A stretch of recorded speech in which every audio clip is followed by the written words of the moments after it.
യഹോവയ്ക്ക് സ്തോത്രം ചെയ്യുന്നതും അത്യുന്നതനായുള്ളവയെ നിന്റെ നാമത്തെ കീർത്തിക്കുന്നതും 10 കമ്പിയുള്ള വാദ്യത്രം കൊണ്ടും വീണ കൊണ്ടും ഗംഭീര സ്വരമുള്ള കിന്നരം കൊണ്ടും രാവിലെ നിന്റെ ദയയും രാത്രി തോറും നിന്റെ വിശ്വസ്തതയും വർണ്ണിക്കുന്നത് നല്ലത്. ഞങ്ങളുടെ നല്ല ദൈവമേ, സ്വർഗീയ പിതാവേ, കഴിഞ്ഞ ചില മണിക്കൂറുകള് നിന്റെ ദാസനോടും ഈ ലോകത്തിന്റെ വിവിധ കോണുകളിലുള്ള ദൈവമക്കളോടും കൂടെ ഒരുമിച്ച് ചേർന്ന് ഞങ്ങൾക്ക് സംസാരിപ്പാനും ചിന്തിപ്പാനും തക്കവണ്ണം തന്ന കൃപയ്ക്കായി സ്തോത്രം കരയേറ്റുന്നു. നീ നടത്തിയ വിധങ്ങൾ ഓർത്താൽ എത്ര സ്തുതിച്ചാലും തീരത്തില്ലല്ലോ. ഇത് കാണുന്ന എല്ലാവരെയും അനുഗ്രഹിക്കണമെന്ന് പ്രാർത്ഥിക്കുന്നു. സാജു പാസ്റ്റർക്ക് വേണ്ടി പ്രാർത്ഥിക്കുന്നു. തുണയായിട്ട് കൊടുത്ത എന്റെ ദാസിയെയും കുഞ്ഞുങ്ങളെയും ഒക്കെ ഞങ്ങൾ ഓർക്കുന്ന കർത്താവേ, നിന്റെ മകന്റെ പ്രവർത്തനങ്ങളെ ഒക്കെ നീ അനുഗ്രഹിക്കണമെന്ന് പ്രാർത്ഥിക്കുന്നു. അവിടെ നടക്കുന്ന സ്കൂളിനെയും മറ്റ് പ്രവർത്തനങ്ങളെയും ഒക്കെ ഓർത്ത് ഞങ്ങൾ നിന്നെ സ്തുതിക്കുന്നു. നിന്റെ സന്നിധിയിലെ സന്തോഷം, നിന്റെ വലത്തുഭാഗത്തുള്ള പ്രമോദങ്ങൾ അതനുഭവിപ്പാൻ ഈ ശബ്ദത്തിന്റെ ഉള്ളിൽ കേൾക്കുന്ന എല്ലാവരെയും സഹായിച്ചാട്ട് തുടർന്നും അന്യോന്യം പ്രാർത്ഥനയിൽ ഓർക്കുവാൻ സഹായിക്കണമെന്ന് പ്രാർത്ഥിക്കുന്നു. യേശുവിന്റെ നാമത്തിൽ തന്നെ ആമേൻ. ദൈവത്തിന്റെ അതിപരിശുദ്ധമായ നാമം വാഴ്ത്തപ്പെടുമാറാകട്ടെ. കർത്താവിൽ പ്രിയ സഹോദരി സഹോദരന്മാരെ, എല്ലാവർക്കും വേഗം വരുന്നവനായ കർത്താവായ യേശുക്രിസ്തുവിന്റെ നാമത്തിലുള്ള സ്നേഹവന്ദനം. സുവിശേഷകൻ തോമസ് വർഗീസ്, ബാബു സാർ എന്ന് വിളിക്കും. ഈ കഴിഞ്ഞ 3-ാം തീയതി, മാർച്ച് 3-ാം തീയതി 2025 മാർച്ച് 3-ാം തീയതി രാവിലെ 5 മണിക്ക് കർത്തൃസന്നിധിയിൽ ചേർക്കപ്പെട്ടു. എന്നാൽ ബാബു സാറിനെ കുറിച്ച് പറയുമ്പോൾ വളരെ ദീർഘവർഷങ്ങളായി കർത്താവിന്റെ വയൽ പ്രദേശത്ത് അധ്വാനിക്കുകയും അനേക ആയിരക്കണക്കിന് ആളുകളെ ക്രിസ്തുവിലേക്ക് കൊണ്ടുവരികയും ചെയ്ത അനുഗ്രഹിക്കപ്പെട്ട ഒരു ദൈവദാസനാണ്. അതോടൊപ്പം ഞങ്ങളുടെ ബൈബിൾ സ്കൂളുകളിൽ വേദവചനം പഠിപ്പിച്ചുകൊണ്ടിരുന്ന ഒരു അധ്യാപകനും കൂടിയാണ്. നല്ല വിദ്യാസമ്പന്നനായ ഈ ബാബു സാർ താൻ ഒരു PG ഹോൾഡറാണ്. അതുപോലെ ഡിപ്ലോമ ഇൻ ജേർണലിസം പഠിച്ചിട്ടുണ്ട്.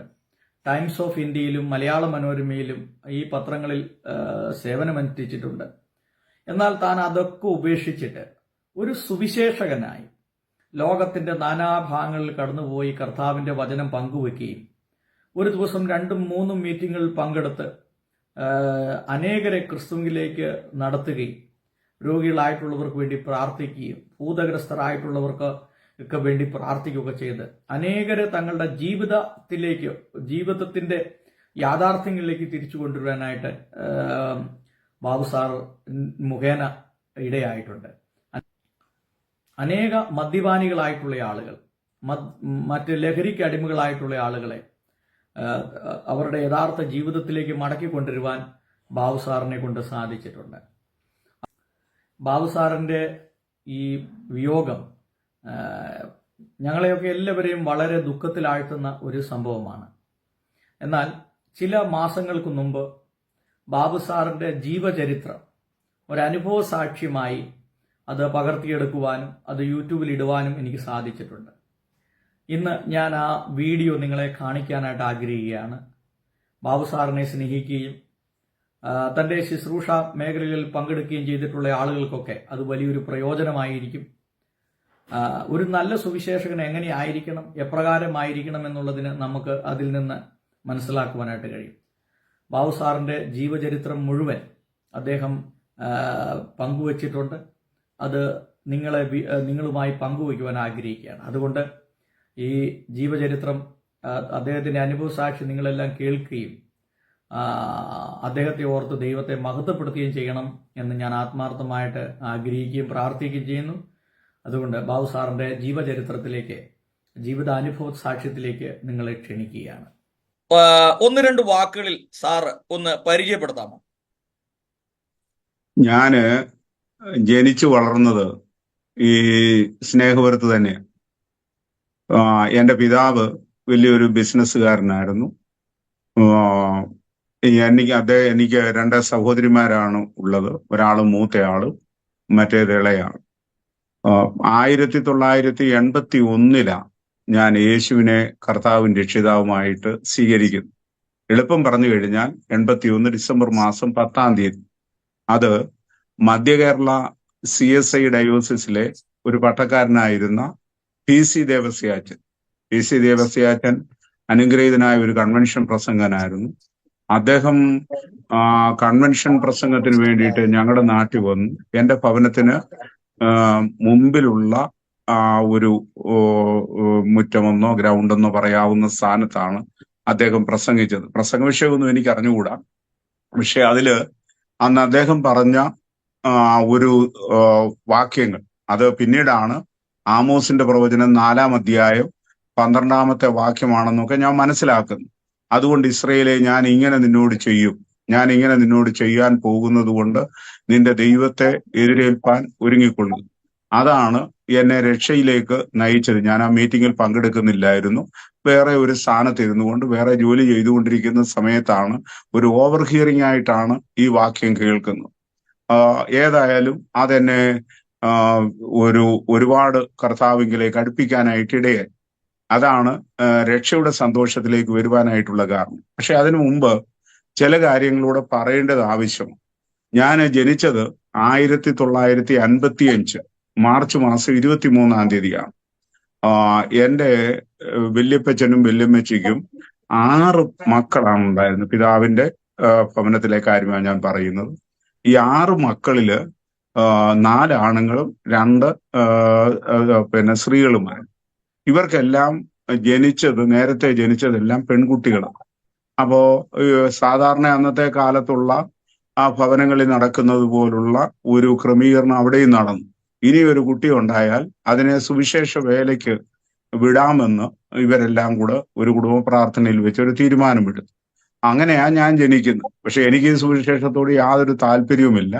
കാരണം വളർന്നു വരുന്ന സമയത്ത് പല രീതിയിലും കുട്ടികൾ ചെയ്യേണ്ടിയ കാര്യങ്ങൾക്ക് കളിക്കാനോ എവിടെയെങ്കിലും ഒരു വിരുന്നു പോകാനോ ഒക്കെ എനിക്ക് തടസ്സങ്ങൾ ഉണ്ടായിരുന്നു. അതിന് കാരണം അവർ പറയുന്നത്, നീ സുവിശേഷ വേലയ്ക്ക് വേണ്ടിയിട്ടുള്ളവന്, അതുകൊണ്ട് നീ അതിന് പോകാൻ പാടില്ല, കൂടുതൽ ഭക്ഷണം ചോദിക്കരുത്, ആരാധനയ്ക്ക് വേണ്ടിയിട്ടാണെങ്കിൽ നേരത്തെ പോയി ആരാധനാ സ്ഥലം ഒക്കെ വൃത്തിയാക്കണം. അന്ന് ഞങ്ങൾ കണ്ടമ്പേരും മാർത്തോമപ്പള്ളിയിലാണ് കൂടുന്നത്. അങ്ങനെ എല്ലാ കാര്യത്തിന്റെ അകത്തും മറ്റുള്ളവർക്കൊക്കെ ഇതിലൂടെ വേണേലും പോകാം, എന്നെ സംബന്ധിച്ചിടത്തോളം ഇതിനൊരു തടസ്സം. അതുകൊണ്ട് ഞാന് ഈ ഒരു പ്രസ്ഥാനത്തെ അങ്ങ് എതിർത്തു, അല്ലെങ്കിൽ എതിർപ്പായിരുന്നു. അപ്പൊ അത് റിബലായിട്ട് പിന്നീട് ഞാൻ ഒത്തിരി വഴക്കുണ്ടാക്കുമായിരുന്നു. എന്റെ വല്യപ്പച്ചൻ സമൂഹത്തിലെ ഒരു നാട്ടുപ്രമാണി, പിതാവ് വലിയൊരു ബിസിനസ്സുകാരന്. അങ്ങനെയൊക്കെ ഉള്ള ബന്ധത്തിന്റെ അകത്ത് കൂടുതൽ ആൾക്കാരും ഞങ്ങളോട് സഹകരിച്ചൊക്കെ അല്ലെങ്കിൽ ഒക്കെ പോകുന്ന ഒരു കാലമാണ്. അപ്പോ എന്റെ ഈ വഴക്കും ഒക്കെ ഒത്തിരി പ്രശ്നങ്ങൾ ഉണ്ടാക്കിയിട്ടുണ്ട്. അവസാനം എന്നെ ആ വഴക്കിൽ നിന്ന് നേരെയാക്കി നല്ലതാക്കാൻ വേണ്ടിയിട്ട് ബോർഡിംഗ് സ്കൂളിലേക്ക് വിട്ടു. പല ബോർഡിംഗ് സ്കൂളുകൾ കടന്നുപോയി. അവസാനമാണ് വടശ്ശേരിക്കരയ്ക്ക് അടുത്ത് ഗുരുകുലം എന്ന് പറയുന്ന ഒരു സ്കൂളുണ്ട്. എടക്കുളം എന്ന് പറയുന്ന സ്ഥലത്താണ്. മാർത്തോമ സൺഡേ സ്കൂൾ സമാജത്തിന്റെ വകയാണ് ആ സ്കൂള്. ഏതാണ്ട് ഒരു 10-45 ഏക്കർ സ്ഥലത്തിന്റെ അകത്ത് ഉള്ള ഈ ഒരു സ്കൂള്, ഗുരുകുലം എന്ന് പറയുന്ന ഏതൊരർത്ഥത്തിലാണോ ഗുരുകുലം എന്നുള്ള വാക്ക് ഉപയോഗിക്കുന്നത് അതേ അർത്ഥത്തിൽ തന്നെ നടന്നുകൊണ്ടിരുന്ന ഒരു സ്കൂളാണ്. അപ്പോ അവിടെ ആയി കഴിഞ്ഞ സമയത്ത് എന്റെ ജീവിതത്തെ ഒരുപാട് മാറ്റിമറിച്ച് ഒത്തിരി ആൾക്കാർ അവിടെ ഉണ്ട്. അതിലെല്ലാവരുടെയും അധ്യാപകരുടെ പേര് പറയാനായിട്ടൊന്നും പോയി കഴിഞ്ഞാൽ നമ്മുടെ ഈ ലൈവ് മണിക്കൂറുകൾ നീണ്ടു നിൽക്കും. എന്നാൽ അന്ന് അവിടുത്തെ ബോർഡിംഗ് മാസ്റ്റർ ആയിട്ടിരുന്ന PC ചാക്കോ സാറിനെയും അദ്ദേഹത്തിന്റെ സഹധർമ്മിണിയും ആ സ്കൂളിലെ തന്നെ ഒരു അധ്യാപികയായിട്ടുള്ള ലീലാമ്മ ടീച്ചറെയും ഒരിക്കലും എനിക്ക് മറക്കാനായിട്ട് ഒക്കത്തില്ല. എനിക്ക് ഒരു സ്കൂളിലും ഒരു ക്ലാസ്സിലും കോളേജിലും ഒക്കെ ഉള്ള വിദ്യാഭ്യാസത്തിന്റെ സമയത്ത് എനിക്ക് പഠിത്തത്തിന് വേണ്ടിയിട്ട് ശിക്ഷ അനുഭവിക്കേണ്ട ഒരു കാര്യം ഉണ്ടായിട്ടില്ല. കാരണം അങ്ങനെയുള്ള ഒരു കാര്യത്തില് അധ്യാപകർ പറയുന്നതിന് മുമ്പ് കാര്യങ്ങൾ ഗ്രഹിക്കുമായിരുന്നു, നന്നായിട്ട് പഠിക്കുമായിരുന്നു. പക്ഷേ ഓരോ സ്കൂളിന്റെയും ചരിത്രം എടുത്താൽ ഏറ്റവും കൂടുതൽ ശിക്ഷ വാങ്ങിച്ചിട്ടുള്ള ഒരാൾ ഞാൻ. ഏത് കാര്യത്തിനും ഞാൻ പ്രതികരിക്കുമായിരുന്നു. അങ്ങനെയുള്ള ഒരു സ്വഭാവത്തിൽ കൂടെ ഏതായാലും SLC നല്ല നിലയിൽ പാസ്സായി. റാന്നി കോളേജില് ഡിഗ്രിക്ക് ആദ്യം പ്രീ ഡിഗ്രിക്കാണ് വന്ന് ചേരുന്നത്. പ്രീ ഡിഗ്രിക്ക് നമ്മുടെ മദ്രാസിലെ മോൻ എന്ന് പറയുന്ന പാർട്ടിയൊക്കെ എന്റെ കൂടെ പഠിച്ചതാ. അപ്പൊ അദ്ദേഹം ഇന്നിപ്പോ ഒരു സുവിശേഷകൻ കൂടെയാണല്ലോ. 70 അദ്ദേഹം 4th ഗ്രൂപ്പ് അല്ലെങ്കിൽ ഇതിന്റെ അക്കൗണ്ടൻസിയുടെ ഗ്രൂപ്പ്, ഞാൻ 2nd ഗ്രൂപ്പുമായിരുന്നു. പിന്നെ റെനി ജോർജ്. അവിടുന്ന് അദ്ദേഹം ആ വർഷം തന്നെ 70 തന്നെ അദ്ദേഹത്തെ അവിടുന്ന് പറഞ്ഞു വിടാനായിട്ട് ഇടയായി. പിന്നെ ചരിത്രങ്ങളൊക്കെ നമുക്കറിയാവുന്ന കാര്യങ്ങളാണ്. ഞാൻ ആ കോളേജിൽ തന്നെ BSc കെമിസ്ട്രി എടുത്തിട്ടാണ് ഞാൻ എൻ്റെ ഡിഗ്രി കംപ്ലീറ്റ് ചെയ്യുന്നത്. ഈ സമയത്ത് ഞാൻ തികഞ്ഞ ഒരു രാഷ്ട്രീയക്കാരൻ. അതായത് എന്ത് കോളേജ് നടക്കണമോ പഠിത്തം വേണോ എന്നൊക്കെ ഉള്ളത് തീരുമാനിക്കുന്നത് ഞാനായിരുന്നു. ഒരു വലിയ തീവ്രവാദ സ്വഭാവത്തോടു കൂടെയാണ് അന്ന് നടന്നുകൊണ്ടിരുന്നത്. അപ്പോ ഈ ഇത് കഴിഞ്ഞ് 1975 ആയപ്പോൾ ഇവിടെ എമർജൻസി ഡിക്ലെയർ ചെയ്യും. എമർജൻസി ഡിക്ലെയർ ചെയ്യുമ്പോൾ റാന്നിയിൽ നിന്നുള്ള അറസ്റ്റ് പറഞ്ഞിട്ടുള്ള, അല്ലെങ്കിൽ അന്നത്തെ പോലീസിന്റെ കണക്കിനകത്ത് ഉണ്ടായിരുന്നത് ഞങ്ങൾ 2-3 പേരാണ്. ഒന്ന് എൽ വിക്രമനെ പോലീസ് അറസ്റ്റ് ചെയ്തു, പിന്നെ ജയിലിലായിരുന്നു. പിന്നീട് എമർജൻസി ഒക്കെ പിന്നെ അടിയന്തരാവസ്ഥ മാറിയതിനു ശേഷമാണ് വിക്രമൻ പുറത്തിറങ്ങുന്നത്. പക്ഷെ എനിക്ക് നേരത്തെ മുന്നറിയിപ്പ് കിട്ടി, ഇങ്ങനെ ഒരു അറസ്റ്റ് വാറണ്ട് പുറപ്പെടുവിച്ചിട്ടുണ്ട്, ഏത് നിമിഷത്തിലും വരുമെന്നുള്ളത് പോലീസിൽ തന്നെ ഉള്ള ചില സുഹൃത്തുക്കൾ പറഞ്ഞതിന്റെ ഫലമായിട്ട് ഞാൻ ഇവിടുന്ന് ഡൽഹിയിലേക്ക് യാത്രയായി. ഡൽഹിയില് എൻ്റെ പിതാവിന്റെ ജ്യേഷ്ഠൻ അവിടെ ഉണ്ട്. അദ്ദേഹം എയർഫോഴ്സിലെ ഒരു ഉന്നത ഉദ്യോഗസ്ഥനായിരുന്നു. അദ്ദേഹത്തോടൊപ്പം ആദ്യം തൂക്ലക്കാബാദിലും മറ്റ് ചില സ്ഥാനത്തുമൊക്കെ 7 ബിആർഡി എയർഫോഴ്സ് സ്റ്റേഷന്റെ അടുത്തുമായിട്ടൊക്കെ ഞങ്ങൾ ഇങ്ങനെ താമസിച്ചുകൊണ്ടായിരുന്നു. അവിടെ വെച്ച് ഞാൻ ജേർണലിസം പഠിക്കാനായിട്ട് ഇടയായി. ഒരു ജോലിയിലേക്ക് പ്രവേശിച്ചു.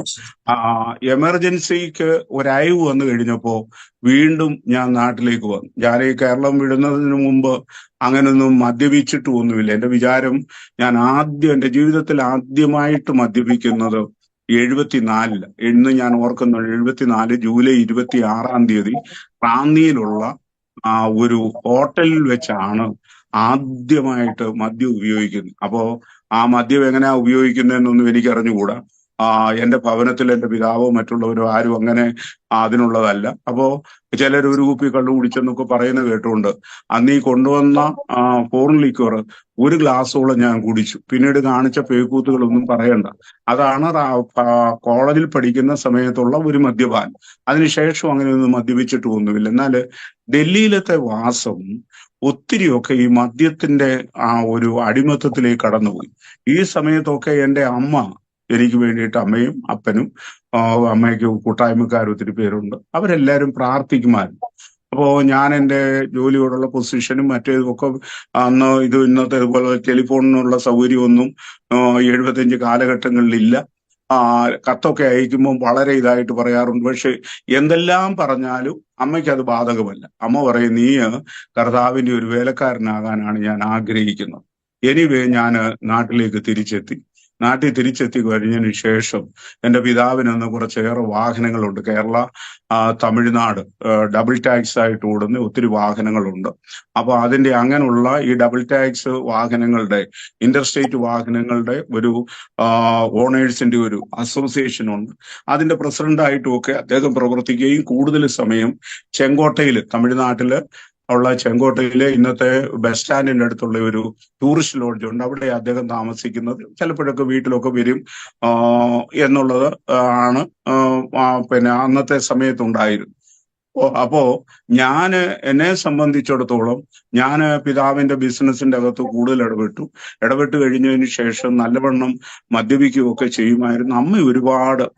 അമ്മയും പിതാവും അദ്ദേഹം ഇവരുടെ ഞാൻ പറഞ്ഞല്ലോ കൂട്ടായ്മക്കാരും ഒക്കെ ഇരുന്ന് ഇങ്ങനെ പ്രാർത്ഥിക്കുമായിരുന്നു. എന്നാല് അങ്ങനെ ദൈവത്തിൽ നിന്ന് ഞാനൊന്ന് ആരാധനയ്ക്ക് പോകാറില്ല, കുടുംബ പ്രാർത്ഥനയ്ക്ക് ഇരിക്കാറായിട്ടില്ല. കാരണം എനിക്ക് ദൈവത്തെക്കുറിച്ച് ഒരു ഭയമുണ്ടായിരുന്നു. അതുകൊണ്ട് ഞാൻ ആ സന്നിധി ചെല്ലാനായിട്ട് യോഗ്യനല്ല എന്നുള്ള ഒരു ചിന്ത എൻ്റെ മനസ്സിന്റെ അകത്തുണ്ടായിരുന്നു. ഈ സന്ദർഭത്തിലാണ് ഞാൻ പറഞ്ഞല്ലോ 1981 ഡിസംബർ മാസം 10-ാം തീയതി ഇവിടെ നടക്കുന്ന ഒരു കൺവെൻഷൻ. ആ കൺവെൻഷനിലാണ് ബഹുമാനപ്പെട്ട PC ദേവസ്യാച്ചന് പ്രസംഗിക്കുന്നത്. ഇന്നും അദ്ദേഹമുണ്ട്. അദ്ദേഹത്തിന് ഓർമ്മക്കുറവുണ്ട്. അദ്ദേഹത്തിന്റെ മകന് ജോസഫ് ദേവസ്യ കണ്ണമ്മൂല സെമിനാരിയിലെ ഒരു അധ്യാപകൻ കൂടെയാണ്, ഒരു പട്ടക്കാരനാണ്. അപ്പോ അദ്ദേഹം പ്രസംഗിച്ച ഈ പ്രസംഗം അതിന്റെ അകത്ത് എനിക്കൊരു രൂപാന്തരം വന്നു എന്നൊന്നും ഈ അച്ഛനൊന്നും മനസ്സിലായിട്ടില്ല.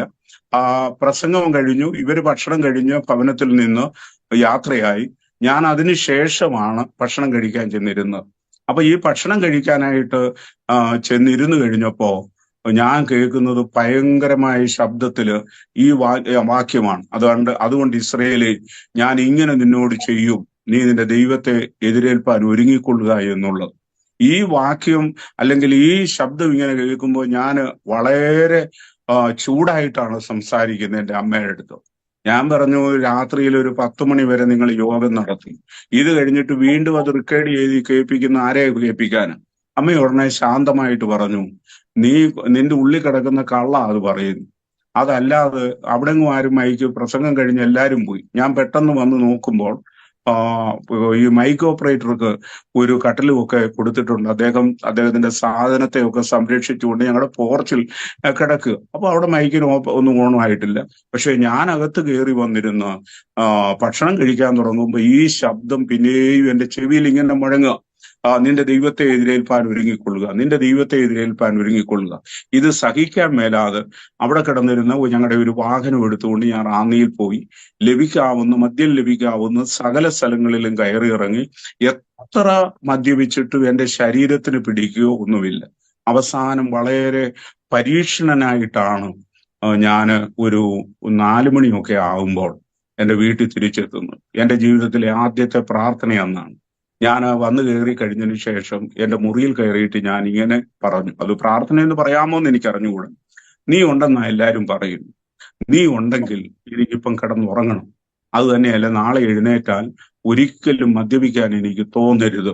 ഇതായിരുന്നു എന്റെ ചിന്ത, അല്ലെങ്കിൽ ഈ ഞാൻ സംസാരിച്ചത്. അപ്പോ അതെങ്ങനെ അവസാനിച്ചെന്നൊന്നും എനിക്ക് അറിഞ്ഞുകൂടാ.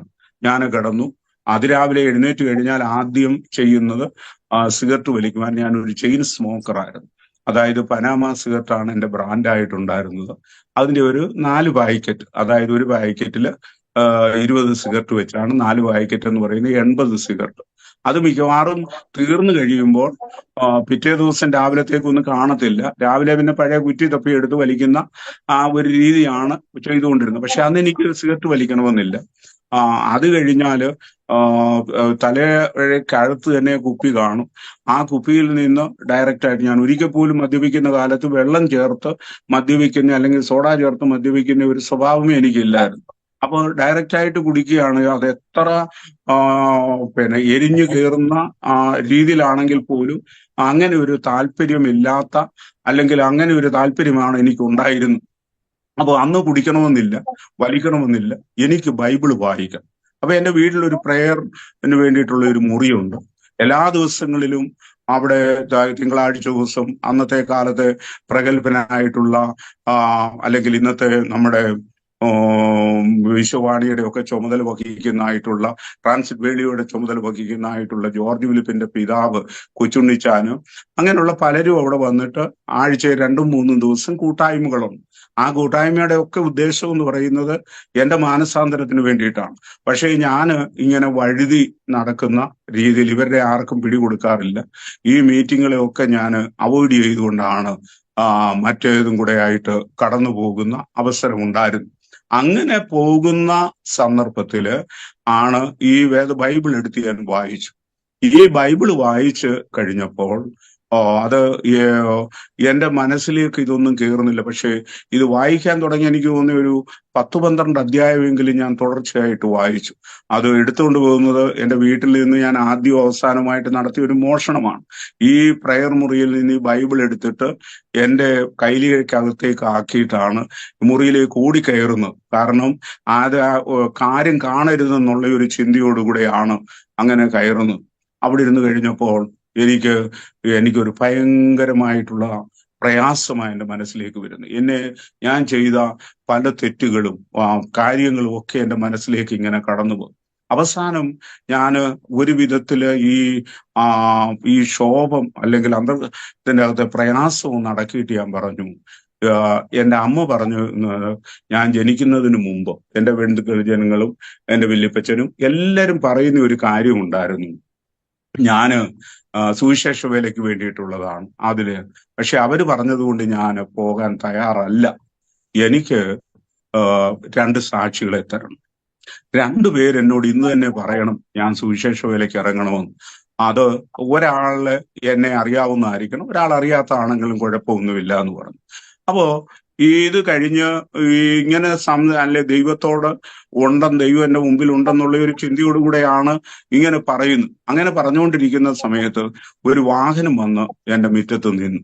അപ്പോ ഈ ശബ്ദം കേട്ട് ഞാൻ ഇറങ്ങിച്ചെന്ന് കഴിഞ്ഞപ്പോൾ CSIയിലെ ബെഞ്ചമിൻ തിരുമേനിയാണ് ആ വാഹനത്തിലുള്ളത്. അദ്ദേഹത്തിന്റെ മകൻ എന്ന റാന്നിയില് ഫെഡറൽ ബാങ്കിലെ മാനേജരാണ്. അദ്ദേഹത്തിന്റെ വീട്ടിലേക്ക് പോകാൻ വരുമ്പോൾ അവര് സാധാരണ വരുന്ന വഴിയില് ആ റോഡ് ബ്ലോക്ക് ആണ്. അപ്പം വേറൊരു ഡീവിയേഷൻ ഉണ്ട്. അത് വന്നു കഴിഞ്ഞ് ഒരല്പം ദൂരം വന്നാൽ മതി, അവർക്ക് പോകാം. പക്ഷെ അങ്ങോട്ട് പോകാതെ ആ ഡ്രൈവർ നേരെ ഈ എന്റെ വീടിന്റെ അടുത്തുള്ള ഒരു ജംഗ്ഷനാണ് കണ്ണമ്പേര്, അവിടെ വന്നിട്ട് ഫെഡറൽ ബാങ്കിലെ മാനേജർ താമസിക്കുന്ന സ്ഥലം തിരക്കി. അപ്പോ ഞങ്ങളുടെ അടുത്ത് തന്നെ ഒരു ഫെഡറൽ ബാങ്ക് ഉണ്ട് നെല്ലിക്കമണ്ണിൽ, അതിന്റെ മാനേജർ ഞങ്ങളുടെ അടുത്താണ് താമസിക്കുന്നത്. അവര് പറഞ്ഞ് എന്റെ വീട്ടിലേക്ക് വിട്ടു. അപ്പോഴങ്ങനെ തിരുമേനി അദ്ദേഹത്തിന്റെ മകനെ തിരക്കി വന്നതാണ്. പക്ഷെ നെല്ലിക്കമൺ ബ്രാഞ്ചിലുള്ളത് അദ്ദേഹത്തിന്റെ മകനല്ല, അദ്ദേഹം റാന്നി പഴവങ്ങാടിക്കര ബ്രാഞ്ചിലാണ്. അവർക്ക് പിന്നെയും പോകണമെങ്കിൽ എന്റെ വീട്ടിൽ നിന്ന് ഒരു 4 കിലോമീറ്ററുള്ള ദൂരം പോകണം ഈ സ്ഥാനത്ത് എത്താൻ. അപ്പൊ വഴി ചോദിക്കാൻ വന്ന ഈ ബിഷപ്പ് എന്നെ കണ്ടു കഴിഞ്ഞു. ഞാൻ കൈ കൂപ്പിയിട്ട് ഇറങ്ങിച്ചെന്നു. ഞാൻ അദ്ദേഹത്തെ കണ്ടിട്ടുണ്ട്, എന്നാൽ എന്നെ അദ്ദേഹത്തിന് ഒരു പരിചയവും ഇല്ല. കാരണം ഞാൻ ഒരു ആത്മീയ കൂട്ടായ്മയിലൊന്നും പോയിട്ടില്ല. അദ്ദേഹം ഉൾക്കൊണ്ടിട്ടുള്ള മീറ്റിങ്ങുകളൊക്കെ ഇതിനു വേണ്ടിയിട്ട് അത് എടുക്കാൻ വേണ്ടിയിട്ട് അതിന്റെ കുറിപ്പുകൾ എടുക്കാൻ വേണ്ടിയിട്ടൊക്കെ ഞാൻ പോയിട്ടുണ്ട്. അപ്പോ ഞാൻ ചോദിച്ചു, എന്താ തിരുമേനി ഇവിടെ? അദ്ദേഹം എങ്ങനെയാണ് റാന്നിയിലേക്ക് പോകുന്നത്, അല്ലെങ്കിൽ എൻ്റെ മകൻ എവിടെയാ താമസിക്കുന്നത്, ഇതൊക്കെ ചോദിക്കേണ്ട സ്ഥാനത്ത് ഈ ദേവദാസൻ എന്നോട് പറഞ്ഞ ശബ്ദം ഇതാണ്: നിന്റെ നല്ല ശബ്ദമല്ല, നിനക്ക് യേശുവിനെ പോയി പ്രസംഗിക്കരുത്, നീ എന്തുവാ ചെയ്യുന്നത്, അതൊന്നും ഇപ്പം ചെയ്യുന്നൊന്നും നിന്റെ ജോലിയല്ല, നീ യേശുവിനെ പ്രസംഗിക്കണമെന്ന് പറഞ്ഞു. ഞാന് അകത്ത് മുറിയിലിരുന്ന് സംസാരിച്ചതിന് ശേഷം വെളിയിലേക്ക് ഇറങ്ങുന്നു. അകത്ത് മുറിയിൽ ദൈവം ഉണ്ട് എന്നുള്ള ഒരു ചിന്തയോടെ ഞാൻ സംസാരിക്കുക. വെളിയിൽ ഇറങ്ങിയിട്ട് ഒരു 4 മിനിറ്റ് അല്ലെങ്കിൽ 5 മിനിറ്റേ ആവുന്നുള്ളൂ. അതിൻ്റെ ഇടയിലാണ് ഈ ശബ്ദം. ഞാൻ ആ കാറ് ഇന്നും ഞാൻ ഓർക്കുന്നുണ്ട്, വെളുത്ത ഒരു അംബാസഡർ കാറ്. ആദ്യത്തെ ഞാൻ പിടിച്ചില്ലായിരുന്നെങ്കിൽ ഞാൻ വിറച്ച് താഴെ പോയിനെമായിരുന്നു. അപ്പോ അദ്ദേഹത്തെ ഞാൻ വീട്ടിലേക്ക് ക്ഷണിച്ചു. വീട്ടിൽ വന്നിരുന്നു. അദ്ദേഹം കാര്യങ്ങളൊക്കെ തിരക്കി. എൻ്റെ അമ്മയെ പരിചയപ്പെട്ടു, എൻ്റെ ഇളയ സഹോദരിയെ പരിചയപ്പെട്ടു. അതിനുശേഷം അദ്ദേഹം പ്രാർത്ഥിച്ചിട്ട് ഇറങ്ങി വീണ്ടും കാറയിലോട്ട് കയറുന്നതിന് മുമ്പേ എന്നോട് പറഞ്ഞു, നീ കർത്താവിനെ പ്രസംഗിക്കണം, അത് പ്രസംഗിച്ചേ മതിയാകത്തുള്ളൂ, അതാണ് നിന്നെ കൊണ്ടുള്ള ദൈവ ഉദ്ദേശം എന്ന് പറഞ്ഞു. ഞാൻ ഒന്നും മിണ്ടുകയില്ല, ഞാനൊന്ന് ചിരിച്ചു. കാരണം എനിക്കറിയാം ഒന്നാമത്തെ സാക്ഷിയെ ദൈവം അയച്ചു കളഞ്ഞു. അപ്പോ അതിനുശേഷം ഞാൻ കോട്ടയത്തേക്ക് പോവുക. അന്ന് 2 മണിക്കൂർ ഞങ്ങളുടെ ഇവിടുന്ന് കോട്ടയത്തിന് പോകുന്ന ഒരു ബസ്സുണ്ട്. അതിലാണ് ഞാൻ കോട്ടയത്തിനുള്ള യാത്ര മിക്കവാറും ഉള്ളത്. അപ്പോ ആ യാത്രയിൽ ഞാൻ പോകുമ്പോൾ ഞങ്ങളുടെ അവിടെ ഒരു വെയിറ്റിംഗ് ഷെഡ് മാത്രമേ അന്നും ഇന്നും ഉള്ളൂ. ആ വെയിറ്റിംഗ് ഷെഡിൽ ഒരു മനുഷ്യൻ വന്നു. അദ്ദേഹം ഷർട്ടൊന്നും വിടത്തില്ല, ഒരൊറ്റ മുണ്ട് എടുത്തിട്ടുള്ള ഒരാളാണ്. പഴയ കാലത്ത് BA-കാരനാണ്. BA എക്കണോമിക്സ് എടുത്ത് പാസ്സായിട്ടുള്ള ഒരു വലിയ കേരളത്തിലെ പ്രഗത്ഭമായിട്ടുള്ള ഒരു ഹൈന്ദവ കുടുംബത്തിലെ അംഗമാണ്.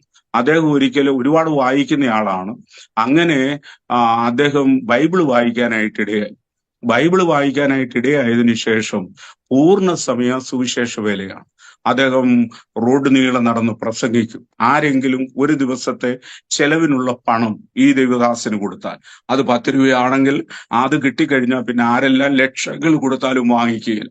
ഏതെങ്കിലും ഒരു ഭവനത്തിലോ വൈകുന്നേരം ചെല്ലും, അവര് സമ്മതിച്ചാൽ അവിടെ കിടക്കും. ആ വീട്ടിൽ നിന്ന് ചുരുക്കമായിട്ടുള്ള സന്ദർഭങ്ങളിൽ വല്ലതും ഭക്ഷണം കഴിച്ചിട്ടുണ്ടായിരിക്കും, എനിക്കറിയത്തില്ല. ഒരുപാട് പ്രാവശ്യം എൻ്റെ സ്വഭാവത്തിന്റെ എല്ലാ മ്ലേച്ഛതകളും മനസ്സിലാക്കി അദ്ദേഹം കണ്ടിട്ടുണ്ട്. അദ്ദേഹത്തിന് നന്നായിട്ട് തന്നെ അറിയാം.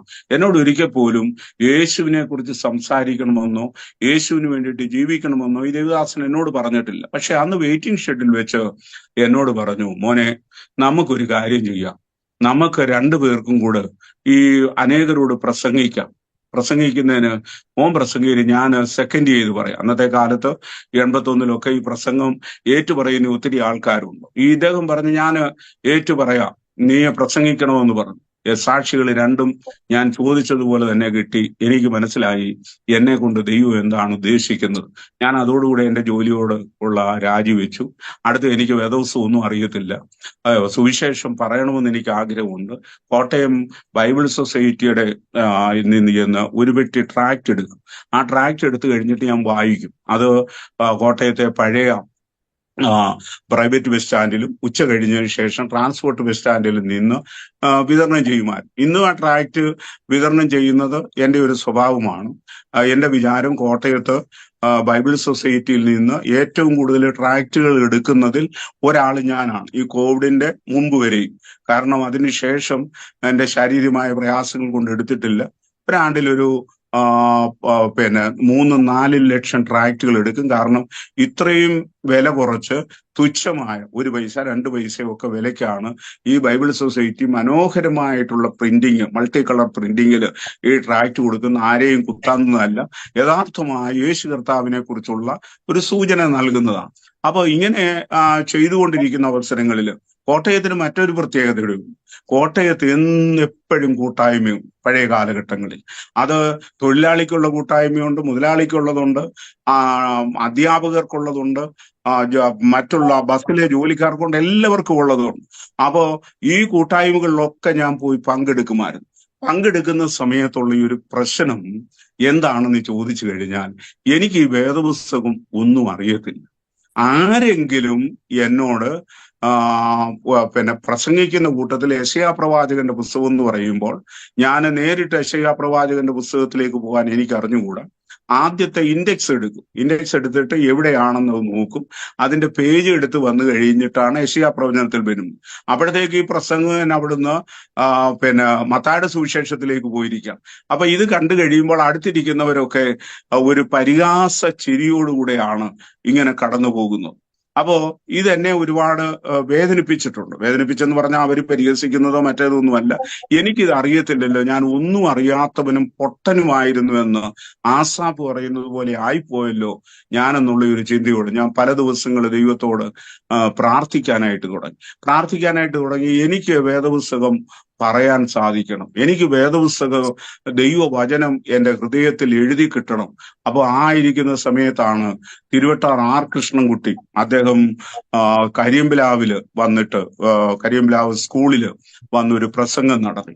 ആ പ്രസംഗത്തിന്റെ അകത്ത് ഇന്ന് ഞാൻ ഓർക്കുന്നുണ്ട്, അദ്ദേഹം എടുത്തത് ലൂക്കോസിന്റെ സുവിശേഷം 19-ാം അധ്യായത്തിലാണ്. അവൻ എരികോവിലെത്തി കടന്നു പോകുമ്പോൾ ചുങ്കക്കാരിൽ പ്രമാണിയും ധനവാനുമായ യേശു എങ്ങനെയുള്ള പുരുഷനെന്ന് സക്കായി യേശു എങ്ങനെയുള്ള പുരുഷനെന്ന് കാണുവാൻ ആഗ്രഹിച്ചു എന്ന് പറയുന്ന വാക്യങ്ങൾ എടുത്തിട്ട് ഓരോ വാക്കിനെ കുറിച്ചും അദ്ദേഹം വിശദീകരിച്ചു. ഈ പ്രസംഗം ഇങ്ങനെ തുറന്നിരുന്ന് ഞാൻ കേട്ടു. ഞാൻ പറഞ്ഞു, എന്റെ ദൈവമേ, ഈ കൃഷ്ണൻകുട്ടിയേക്കാൾ അദ്ദേഹം ഹൈന്ദവത്തിന്റെ അകത്താണെന്നുള്ള ഒരു ഹൈന്ദവനായിരുന്നു എന്നുള്ളത് വേണമെങ്കിൽ പറയാം. അങ്ങനെ വേണമെന്നുണ്ടെങ്കിൽ എനിക്ക് നേരത്തെ വേദപുസ്തകത്തെ കുറിച്ച് അറിയാൻ സാധിച്ചില്ലല്ലോ എന്ന് വേണമെങ്കിൽ പറയാം. എനിക്ക് അതുമില്ലല്ലോ. ഓരോ സുവിശേഷത്തിന് വേണ്ടിയിട്ട് മറ്റും പ്രധാനമായിട്ട് നിൽക്കുന്ന എൻ്റെ വല്യപ്പച്ചനാണെന്ന് വരികിലെ പള്ളിയിലുമൊക്കെ നന്നായിട്ട് പ്രസംഗിക്കുന്ന, വേദപുസ്തകത്തിലെ വാക്യങ്ങളൊക്കെ നന്നായിട്ട് അറിയാവുന്ന, വരുന്ന സുവിശേഷ വേലക്കാരൊക്കെ താമസിക്കുന്ന ഒരു ഭവനത്തിലുള്ള ഒരാൾക്ക് വേദപുസ്തകത്തെ കുറിച്ച് അറിയത്തില്ല. ഞാൻ അന്ന് രാത്രിയിൽ കരഞ്ഞു ദൈവത്തോട് പ്രാർത്ഥിച്ചു. ഇങ്ങനെ ഇരിക്കുമ്പോൾ ഇവാഞ്ചലിക്കൽ സഭയുടെ റാന്നി സെന്റർ അന്ന് 14-15 പള്ളികളാണ്. അതിന്റെ യൂസിന്റെ ഒരു മീറ്റിംഗ് ഉണ്ട്, യുവജനങ്ങളുടെ മീറ്റിംഗ് ഉണ്ട്. അപ്പൊ അതിന്റെ സെക്രട്ടറി ആയിട്ടുള്ള ആൾ എന്നോട് പറഞ്ഞു, ഒരു പ്രസംഗം ചെയ്യണം. ഞാൻ സമ്മതിച്ചു. ഞാൻ നേരത്തെ ഇരുന്ന് എടുക്കാവുന്ന കുറിപ്പുകളൊക്കെ എടുത്ത് അത് എൻ്റെ ബൈബിളിന്റെ അകത്ത് വെച്ചു. അപ്പോഴാണ് ഈ യോഗത്തിന് പോകുന്ന വേറൊരാൾ എന്നെ വിളിച്ചിട്ട് പറഞ്ഞു, വീടിന്റെ പടിക്ക് വന്നിട്ട് പറഞ്ഞു, വരുന്ന എൻ്റെ കൂടെ ബൈക്കിൽ അങ്ങ് പോകാമെന്ന് പറഞ്ഞു. ഞാൻ പെട്ടെന്ന് ഒരു വേദോത്സവം എടുത്തുകൊണ്ട് ഞാൻ പോയി. അവിടെ ചെന്ന് റാന്നിയില് പഴവങ്ങാടിക്കര ഇവാഞ്ചലിക്ക പള്ളി ചെന്നപ്പോഴാണ് മനസ്സിലാകുന്നത്, ഇത് എൻ്റെ ബൈബിളല്ല, എൻ്റെ അമ്മയുടെ വേദോത്സവം. അതിൻ്റെ അകത്ത് കുറിപ്പില്ലാതെ ഞാൻ എന്തോ പറയാനാ. അക്ഷരാർത്ഥത്തിൽ വേർത്തു എന്നുള്ളതാണ്. പക്ഷേ ഞാൻ പ്രസംഗിക്കാൻ എഴുന്നേറ്റ് കഴിഞ്ഞപ്പോൾ ദൈവം എന്നെ ബലപ്പെടുത്തി. ഞാൻ സംസാരിച്ചു, എല്ലാവരും വന്ന് അഭിനന്ദിച്ചു. അടുത്ത ദിവസങ്ങളിലൊക്കെ വിവിധ പള്ളികളിലെ പ്രോഗ്രാമുകൾക്ക് വേണ്ടിയിട്ട് ചെല്ലാനായിട്ടൊക്കെ എന്നോട് പലരും ആവശ്യപ്പെട്ടു. അപ്പൊ ഇതാണ് പ്രസംഗത്തിന് വേണ്ടിയിട്ട് കടന്നു പോകുന്ന ഒരു അനുഭവം എനിക്കുണ്ടാകുന്നു. അപ്പൊ അതില് പ്രത്യേകിച്ച് റാന്നി സെന്ററിൽ ഉണ്ടായിരുന്ന പിന്നെ എം മാത്യു അച്ഛന്, ആന്താരത്തെ അച്ഛന്, അതുപോലെ തന്നെ അവിടുത്തെ സുവിശേഷകനായിരുന്ന MI ശമേൽ ഉദ്ദേശി, ഇവരൊക്കെ ഒരുപാട് വിധമായിട്ടുള്ള രീതിയിൽ എന്നെ സപ്പോർട്ട് ചെയ്തിട്ടുണ്ട്. എന്നാൽ എന്റെ ജീവിതത്തില് ഉപവാസത്തിലേക്കും പ്രാർത്ഥനയിലേക്കും, അന്ന് ഇവാഞ്ചലിക സഭയിൽ അങ്ങനെ ഉപവാസ പ്രാർത്ഥനയൊന്നുമില്ല. അഥവാ ഉണ്ടെങ്കിൽ തന്നെ ഒരു വെള്ളിയാഴ്ച വിധവ കൂട്ടായ്മ, പാസ്റ്റർക്ക് മനസ്സിലായി കാണും. വിധവ കൂട്ടായ്മ എന്ന് പറഞ്ഞാൽ പുരുഷന്മാരാരും കാണത്തില്ല, സ്ത്രീകൾ മാത്രം കൂടും. അങ്ങനെ പോകുന്നതാണ്. പല പള്ളികളിലും അങ്ങനെയല്ല, കൂട്ടായ്മകളിലും അങ്ങനെയല്ല, വിധവ കൂട്ടായ്മകളാ ഉള്ളത്. അപ്പോ ഇവര് വിധവ കൂട്ടായ്മ എന്ന് പറയുന്നവർക്ക് ഭർത്താവ് മരിച്ചെന്നുള്ള അർത്ഥത്തിലല്ല, ഇവര് മാത്രം കൂടുന്നത് കൊണ്ട് ഞാൻ അവർക്ക് കൊടുത്തിരിക്കുന്ന പേരാ. അപ്പോ ആ പ്രാർത്ഥനയില് കൂടും. രാവിലെ പോയി കഴിഞ്ഞതിന് ശേഷം ഉച്ചയ്ക്ക് വന്ന് രാവിലത്തെ ഉച്ചക്കത്തെയും കൂടെ കഴിച്ച് ഉപവാസമൊക്കെ തീരുന്ന ഒരു രീതിയാ ഉള്ളത്. അങ്ങനെ ഇരിക്കുമ്പോ എനിക്ക് ഒരു മകളുണ്ടായി. 1983 മൂത്തതൊരു മകനാണ്. മകൻ ഇപ്പോഴ് കർത്താവിന്റെ വേലയിൽ തന്നെയാണ്. ഉന്നതമായിട്ടുള്ള തിയോളജിക്കൽ ഡിഗ്രികളൊക്കെ എടുത്ത് ഒരു സെമിനാരി പഠിപ്പിക്കുകയും ഒക്കെ ചെയ്തുകൊണ്ടിരുന്ന ആളാണ്. എനിക്ക് അസ്വസ്ഥനായി കഴിഞ്ഞപ്പോഴാണ് അദ്ദേഹം നാട്ടിലേക്ക് വരുന്നത് തന്നെ. ഇപ്പോ എന്നെ സംരക്ഷിക്കാൻ, അതായത് അത് പറയാതിരിക്കാനായിട്ട് പറ്റത്തില്ല, വളരെ ഭംഗിയായിട്ട് ഞാൻ ആഗ്രഹിക്കുന്നതിലും നനയ്ക്കുന്നതിലും അപ്പുറമായി അദ്ദേഹം എന്നെ സംരക്ഷിച്ചു കൊണ്ടിരിക്കുന്നു എന്നുള്ളത്. എന്നെ നടക്കുന്നതിന് പ്രയാസമുള്ളപ്പോഴും മറ്റുള്ളതും എന്റെ ടോയ്ലറ്റിൽ പോകേണ്ട കാര്യങ്ങളെല്ലാം അദ്ദേഹമാണ് ചെയ്തുകൊണ്ടിരുന്നത്. അതവിടെ നിൽക്കട്ടെ. അപ്പോഴ് എന്റെ മകളുടെ പ്രസവം നടക്കുന്നത് പുഷ്പഗിരി ഹോസ്പിറ്റലിലാണ്. പ്രസവം നോർമൽ ഡെലിവറിയാണ്. നോർമൽ ഡെലിവറി കഴിഞ്ഞ് കുഞ്ഞിനെയും കണ്ടിട്ടാണ് ഭവനത്തിലേക്ക് വരുന്നത്. പക്ഷേ പിന്നീട് ഞാൻ വീട്ടിൽ വന്നു കഴിഞ്ഞപ്പോഴേ അറിയുന്നത് എന്റെ വൈഫിന്റെ പേര് റോസമ്മ എന്നാണ്. അസ്വസ്ഥതയാണ്. അങ്ങനെ പുഷ്പഗിരി ആശുപത്രിയിൽ പോയി. ഒടുവില് ഈ പ്രസവം എടുത്തതായിട്ടുള്ള ഡോക്ടർ മേരി ഫിലിപ്പ്, അവരാണ് അന്നത്തെ അവിടുത്തെ പുഷ്പഗിരി ഹോസ്പിറ്റലിലെ ഗൈനക്കോളജിയുടെ HOD. അവരെന്നെ വിളിച്ചിട്ട് പറഞ്ഞു, മോനെ ഒരു കാര്യമുണ്ട്, നീ അത് റിയാലിറ്റിയിലേക്ക് വരണം. അവര് പറഞ്ഞ അതേ സെന്റൻസാ ഞാൻ പറയും. ഈ അസുഖം 1,00,000 പേരിൽ അധികം ആയിട്ടുള്ളവർക്കിടയിൽ സംഭവിക്കുന്ന ഒരു കാര്യമാണ്. ഇവിടെ നേർവിനുള്ള തകരാറാണ്. ഇപ്പോഴ് ഈ ലോകത്തിലെങ്ങും അതിനുള്ള മെഡിസിൻ ഒന്നുമില്ല. അതുകൊണ്ട് നിങ്ങൾ വീട്ടിലേക്ക് കൊണ്ടുപോവുകയാണ് നല്ലത്. പക്ഷെ ഇങ്ങനെ വിറച്ചുകൊണ്ട് കിടക്കുന്ന ഒരു ശരീരം, അത് വെയിറ്റ് കുറഞ്ഞുകൊണ്ടിരിക്കുകയാണ്. ഞാൻ എൻ്റെ ഭാര്യയുമായിട്ട് എൻ്റെ വീട്ടിലേക്ക് വന്നു. മോൾക്ക് അന്ന് 27 ദിവസമേ പ്രായമുള്ളൂ. അപ്പോ മരണത്തെ കണ്ടുകൊണ്ടാണ് നിൽക്കുന്നത്. അങ്ങനെ ഇരിക്കുമ്പോ പാസ്റ്റർ സാജുവിന് അറിയാവുന്ന ഒരാളാണ് മുട്ടപ്പള്ളി മത്തായി ഉദ്ദേശി. അദ്ദേഹം ഇവാഞ്ചലിക്കൽ സഭയുടെ കൺവെൻഷന്റെ സമയത്തൊക്കെ പാട്ടുപുസ്തകം വിൽക്കാൻ പെരുമാറി. അദ്ദേഹത്തിന് ആകെപ്പാടെ 10 സെന്റ് സ്ഥലമേ ഉണ്ടായിരുന്നു. അത് മുക്കൂട്ടുതറയ്ക്കടുത്ത് മുട്ടപ്പള്ളി എന്ന് പറയുന്ന സ്ഥലത്ത് സുവിശേഷ പ്രവർത്തനത്തിന് വിട്ടുകൊടുത്തിട്ട് കൈയും വീശി ഹാമിൻ ദേശം ഞാനിതാ പോകുന്നെന്ന് പറഞ്ഞ പോലെ ഇറങ്ങി. പിന്നീട് അദ്ദേഹം ആരുടെയെങ്കിലും ഒക്കെ സ്ഥലം പാട്ടത്തിനെടുത്തിട്ട് അവിടെ പച്ചക്കറി കൃഷി നടത്തുമായിരുന്നു. ഈ പച്ചക്കറിയിൽ കിട്ടുന്ന ആദായം കൊണ്ട് സുവിശേഷ വേല ചെയ്തുകൊണ്ടിരുന്ന ഒരു ദൈവദാസന്, അദ്ദേഹത്തിന് തുച്ഛമായിട്ടുള്ള എന്തോ അലവൻസ് സഭ കൊടുത്തിട്ടുണ്ടായിരുന്നു എന്ന് ഞാൻ ചിന്തിക്കുന്നു. എനിക്കതിനെക്കുറിച്ച് തീർത്തു പറയാനായിട്ട് അറിഞ്ഞുകൂടാ. പക്ഷെ എന്റെ അറിവില് ഈ പച്ചക്കറി കൊണ്ടുവന്ന് പല വീടുകളില് പാവയ്ക്കായും വെണ്ടയ്ക്കായും ഒക്കെ കൊടുത്തിട്ട് അതിന്റെ പൈസ കൊണ്ട് നടക്കുന്ന ഒരാളാണ്. പക്ഷെ അദ്ദേഹത്തിൻ്റെ ഉള്ള ഏറ്റവും വലിയ പ്രത്യേകത, ആർക്കെങ്കിലും താൻ സ്നേഹിക്കുന്ന ഏതെങ്കിലും വീട്ടില് ഒരു പ്രശ്നമുണ്ടെങ്കിൽ അദ്ദേഹം അവിടെ ഉണ്ട്, പ്രാർത്ഥനയ്ക്ക് വേണ്ടിയിട്ടുണ്ട്. അവരാരും ക്ഷണിക്കേണ്ട കാര്യമൊന്നുമില്ല. കാരണം അവരെയൊക്കെ നടത്തിയിരുന്നത് ദൈവമാണ് എന്നുള്ളത് ഞാൻ നല്ലവണ്ണം മനസ്സിലാക്കിയിട്ടുള്ളത്. അദ്ദേഹം വീട്ടിൽ വന്നപ്പോഴ് എൻ്റെ വൈഫ് റോസമ്മ ഇങ്ങനെ സുഖമില്ലാതിരിക്കുകയാണ്. അദ്ദേഹം എന്നോട് പറഞ്ഞു, മോനെ, നമ്മുടെ ദൈവം പറഞ്ഞിട്ടുണ്ട്, പ്രാർത്ഥനയാലും ഉപവാസത്താലും അല്ലാതെ ഒരു ജാതി നീങ്ങിപ്പോകുകയില്ല. നമുക്കൊരു കുറച്ച് ദിവസം പ്രാർത്ഥിക്കാം, ഉപവസിച്ച് പ്രാർത്ഥിക്കാം എന്ന് പറഞ്ഞു. ഞാൻ ഏതിനും തയ്യാറാണ്. ഏതിനും തയ്യാറാണ്. പക്ഷെന്ന് വരികിൽ ഞാൻ അദ്ദേഹം ഇന്നാരെ വിളിക്കാൻ പറഞ്ഞു. ദോഷം പറയരുതല്ലോ. അദ്ദേഹം പറഞ്ഞു എല്ലാവരെയും വിളിച്ചു. അവർക്ക് ആർക്കും ഒന്നല്ലെങ്കിൽ പല കാരണങ്ങൾ കൊണ്ട് വരാനായിട്ട് സാധിച്ചില്ല. അവസാനം 7 or 8 പേര് മാത്രം ചുറ്റുവട്ടത്തുള്ളവർ കൂടി പ്രാർത്ഥിച്ചു. എന്തിനേറെ പറയുന്നു, 3-ാമത്തെ ദിവസം രാത്രിയിലെ പ്രാർത്ഥന കഴിഞ്ഞു. ഞാന് തറയിൽ ഇങ്ങനെ കിടക്കുക, എന്റെ ഭാര്യ കട്ടിലേല്, വളരെ പ്രയാസത്തിന്റെ.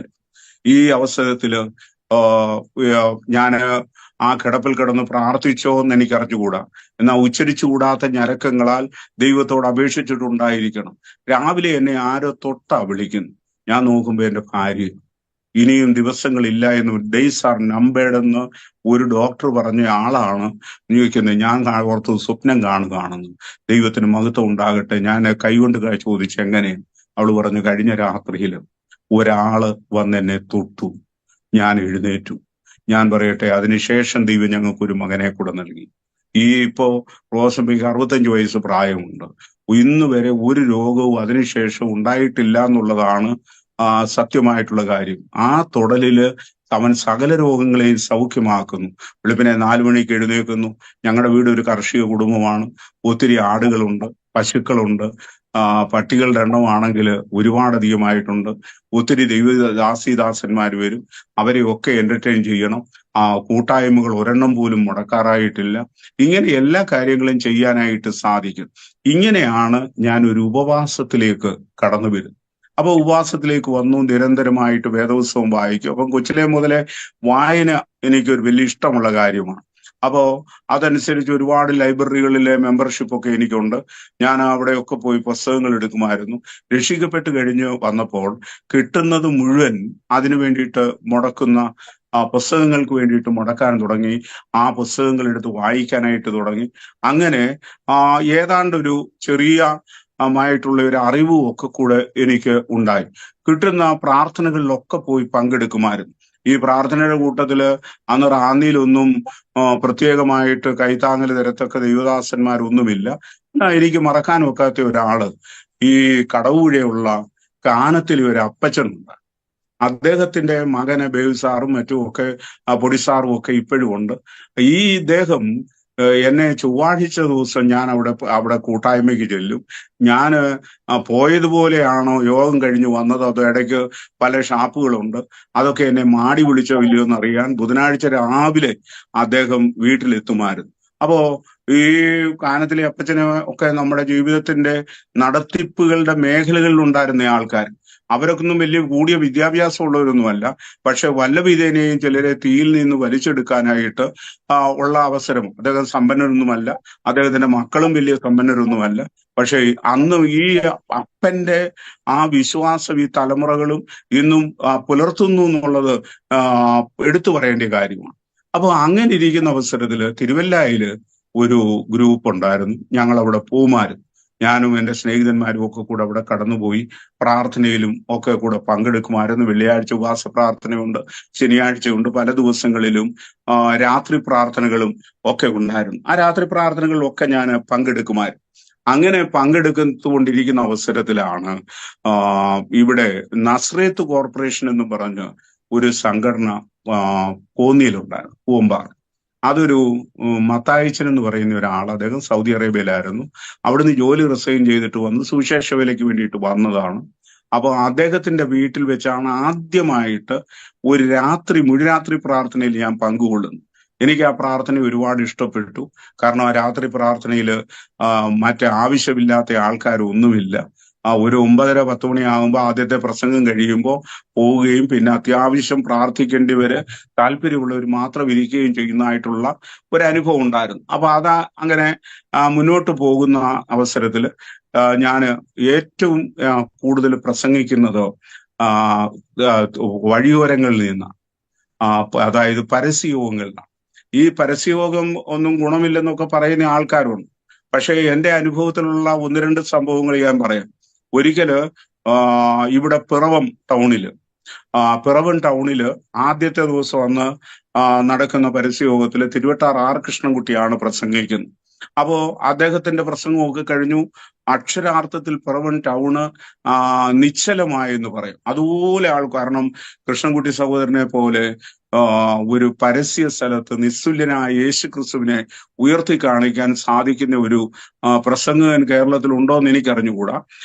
പക്ഷെ അദ്ദേഹത്തിനോടൊപ്പം ഒരുപാട് ഞാൻ സഹകരിച്ചിട്ടുണ്ട്. അടുത്ത ദിവസം ഞാനുമാണ് പ്രസംഗിക്കുന്നത്. അവിടെയും ഏതാണ്ട് തലേ ദിവസത്തേതുപോലൊക്കെ ആൾക്കാരെ കൂട്ടാനും ഞങ്ങൾക്ക് സാധിച്ചു. അനേകർ വന്ന് പേരുകൾ തന്ന് പ്രാർത്ഥിക്കാനുമായിട്ടൊക്കെ പറഞ്ഞത് ഞാൻ ഓർക്കുന്നുണ്ട്. മറ്റൊന്ന് അടിമാലിയിലാണ്. അടിമാലിയില് ടൗൺ മുഴുവനായിട്ട് 1.5 മണിക്കൂർ നേരം പിടിച്ചു നിർത്താൻ ഞങ്ങൾക്ക് സാധിച്ചു എന്നുള്ളതാണ് വാസ്തവമായിട്ടുള്ള കാര്യം. അപ്പൊ എവിടെയുണ്ടെങ്കിലും പരസ്യയോഗം എനിക്ക് ഇഷ്ടമാണ്. ആ പരസ്യ സ്ഥലത്തൂടെ പോകുന്ന വല്ല വിധേനയും ഒരാളെയെങ്കിലും തീയിൽ നിന്ന് വലിച്ചെടുപ്പാനുള്ള ആഗ്രഹം അല്ലെങ്കിൽ ആ വാഞ്ച ജീവിതത്തിന്റെ അകത്തുണ്ടായിരുന്നു. അപ്പോ ഇതില് ഞാന് ഒരിക്കൽ തിരുവല്ലയിൽ നിൽക്കുമ്പോൾ, ഇന്നത്തെ ബിലീവേഴ്സ് ചർച്ചിന്റെ ഓഫീസ് തിരുവല്ലയിലുണ്ട്. അതിന്റെ തൊട്ടടുത്തുള്ള സ്ഥലം ഇവിടെ ഞങ്ങളുടെ വീടിന്റെ അടുത്തുണ്ടായിരുന്ന ഒരു MK ശമൽ സാറിന്റെ മകന്റേതാണ്. അവിടെ വെച്ച അന്ന് ഇവിടെ കെട്ടിടങ്ങളൊന്നും തീർന്നിട്ടില്ല. മിക്കവാറും മഞ്ഞാടി നടക്കുന്ന കൺവെൻഷനുകളൊക്കെ അവിടെയാണ് നടക്കുന്നത്. ആ നടക്കുന്ന കൺവെൻഷനുകളിൽ അവിടെ ഇവാഞ്ചലിക്കൽ ചർച്ചിന്റെ സെൻട്രൽ ഹോളിൽ വന്നതിന് ശേഷം ഞങ്ങൾ അവിടെ കേൾക്കാനായിട്ട് ചെന്നു. പക്ഷെ അകത്തിരിക്കാനുള്ള സ്ഥലമില്ല. അതുപോലെ നല്ല കൂട്ടമാണ്. സംസാരിക്കുന്നത് മേരി കോവൂരാണ്. മേരി കോവൂരിനെ സംബന്ധിച്ചിടത്തോളം വളരെ സാക്ഷ്യത്തോടുകൂടെ പ്രസംഗിക്കുന്ന ഒരു ദൈവദാസി എന്നുള്ള രീതിയിൽ ആൾക്കാർ, അത് ബന്ധക്കോസുകാർ മാത്രമല്ല മറ്റുള്ളവരും വന്ന് ഇങ്ങനെ കൂടുന്ന അവസരമാണ്. അപ്പോ ഇടയ്ക്ക് വലിയൊരു ബഹളം കേട്ടു. ബഹളം കേട്ട് കഴിഞ്ഞ ആൾക്കാരൊക്കെ എഴുന്നേക്കാൻ തുടങ്ങി. ഞാനും അവിടേക്ക് കയറി ചെന്നു. ഈ ആൾക്കാരുടെ ഇടയിൽ കൂടെ കയറി ചെന്ന് കഴിഞ്ഞപ്പോ അവിടെ ഒരു ഒരു പെങ്കൊച്ച് കിടന്ന് ഉരുളുന്നു. അപ്പോ അവര് എന്തൊക്കെയോ വന്ന് അടുത്ത് നിന്നുകൊണ്ട് ഈ കൊച്ചിന്റെ അടുത്ത് പറഞ്ഞു കഴിഞ്ഞതിന് ശേഷം പിന്നെ അത് നിശബ്ദമായി അതിനെ മാറ്റിയിട്ടു. അപ്പൊ പിന്നെ പ്രസംഗമൊന്നുമല്ല എന്റെ ശ്രദ്ധ, ഈ കൊച്ചിനെ ഇവരെങ്ങനെയാണ് കൈകാര്യം ചെയ്യുന്നത്, അതാണ് എനിക്ക് അറിയേണ്ടിയിരുന്നത്. യോഗമൊക്കെ അവസാനിച്ച് പോയി കഴിഞ്ഞപ്പോൾ ഈ സൈഡില് ആ സ്റ്റേജിന്റെ അടുത്തിരുന്ന ഈ കൊച്ചിനെ വീണ്ടും കൊണ്ടുവന്ന് ഇവര് പ്രാർത്ഥിക്കാനായിട്ട് ഇരുന്നു. പ്രാർത്ഥിക്കാനിരുന്ന് കഴിഞ്ഞപ്പോൾ പഴയതുപോലുള്ള ശബ്ദത്തോട് ഇത് വേറെ ഒരു സെക്കൻഡ് പേഴ്സണാലിറ്റി എന്ന് പറയുന്ന ദ്വിതീയ വ്യക്തിത്വത്തിന്റെ അനുഭവം കാണിക്കാൻ തുടങ്ങി. അപ്പൊ എനിക്കന്ന് ഇതിനെക്കുറിച്ച് ഒന്നും അറിഞ്ഞുകൂടാ. ഞാൻ ഉടനെ അവിടെ നിൽക്കുന്ന ആ സഹോദരനോട് ചോദിച്ചു, ഇത് എന്നാ? അദ്ദേഹം എന്നോട് ചോദിച്ചു, താൻ ഏത് കൂട്ടായ്മക്കാരൻ, ഏത് സഭയിലാണ്? അപ്പൊ ഞാൻ സഭയുടെ പേര് പറഞ്ഞു. ഉടനെ പുള്ളി അടുത്ത സെന്റൻസ് വേറെ പറഞ്ഞത് ഞാനിവിടെ പറയാൻ ആഗ്രഹിക്കുന്നില്ല. അപ്പോ എനിക്കതൊന്നും മനസ്സിലായില്ല.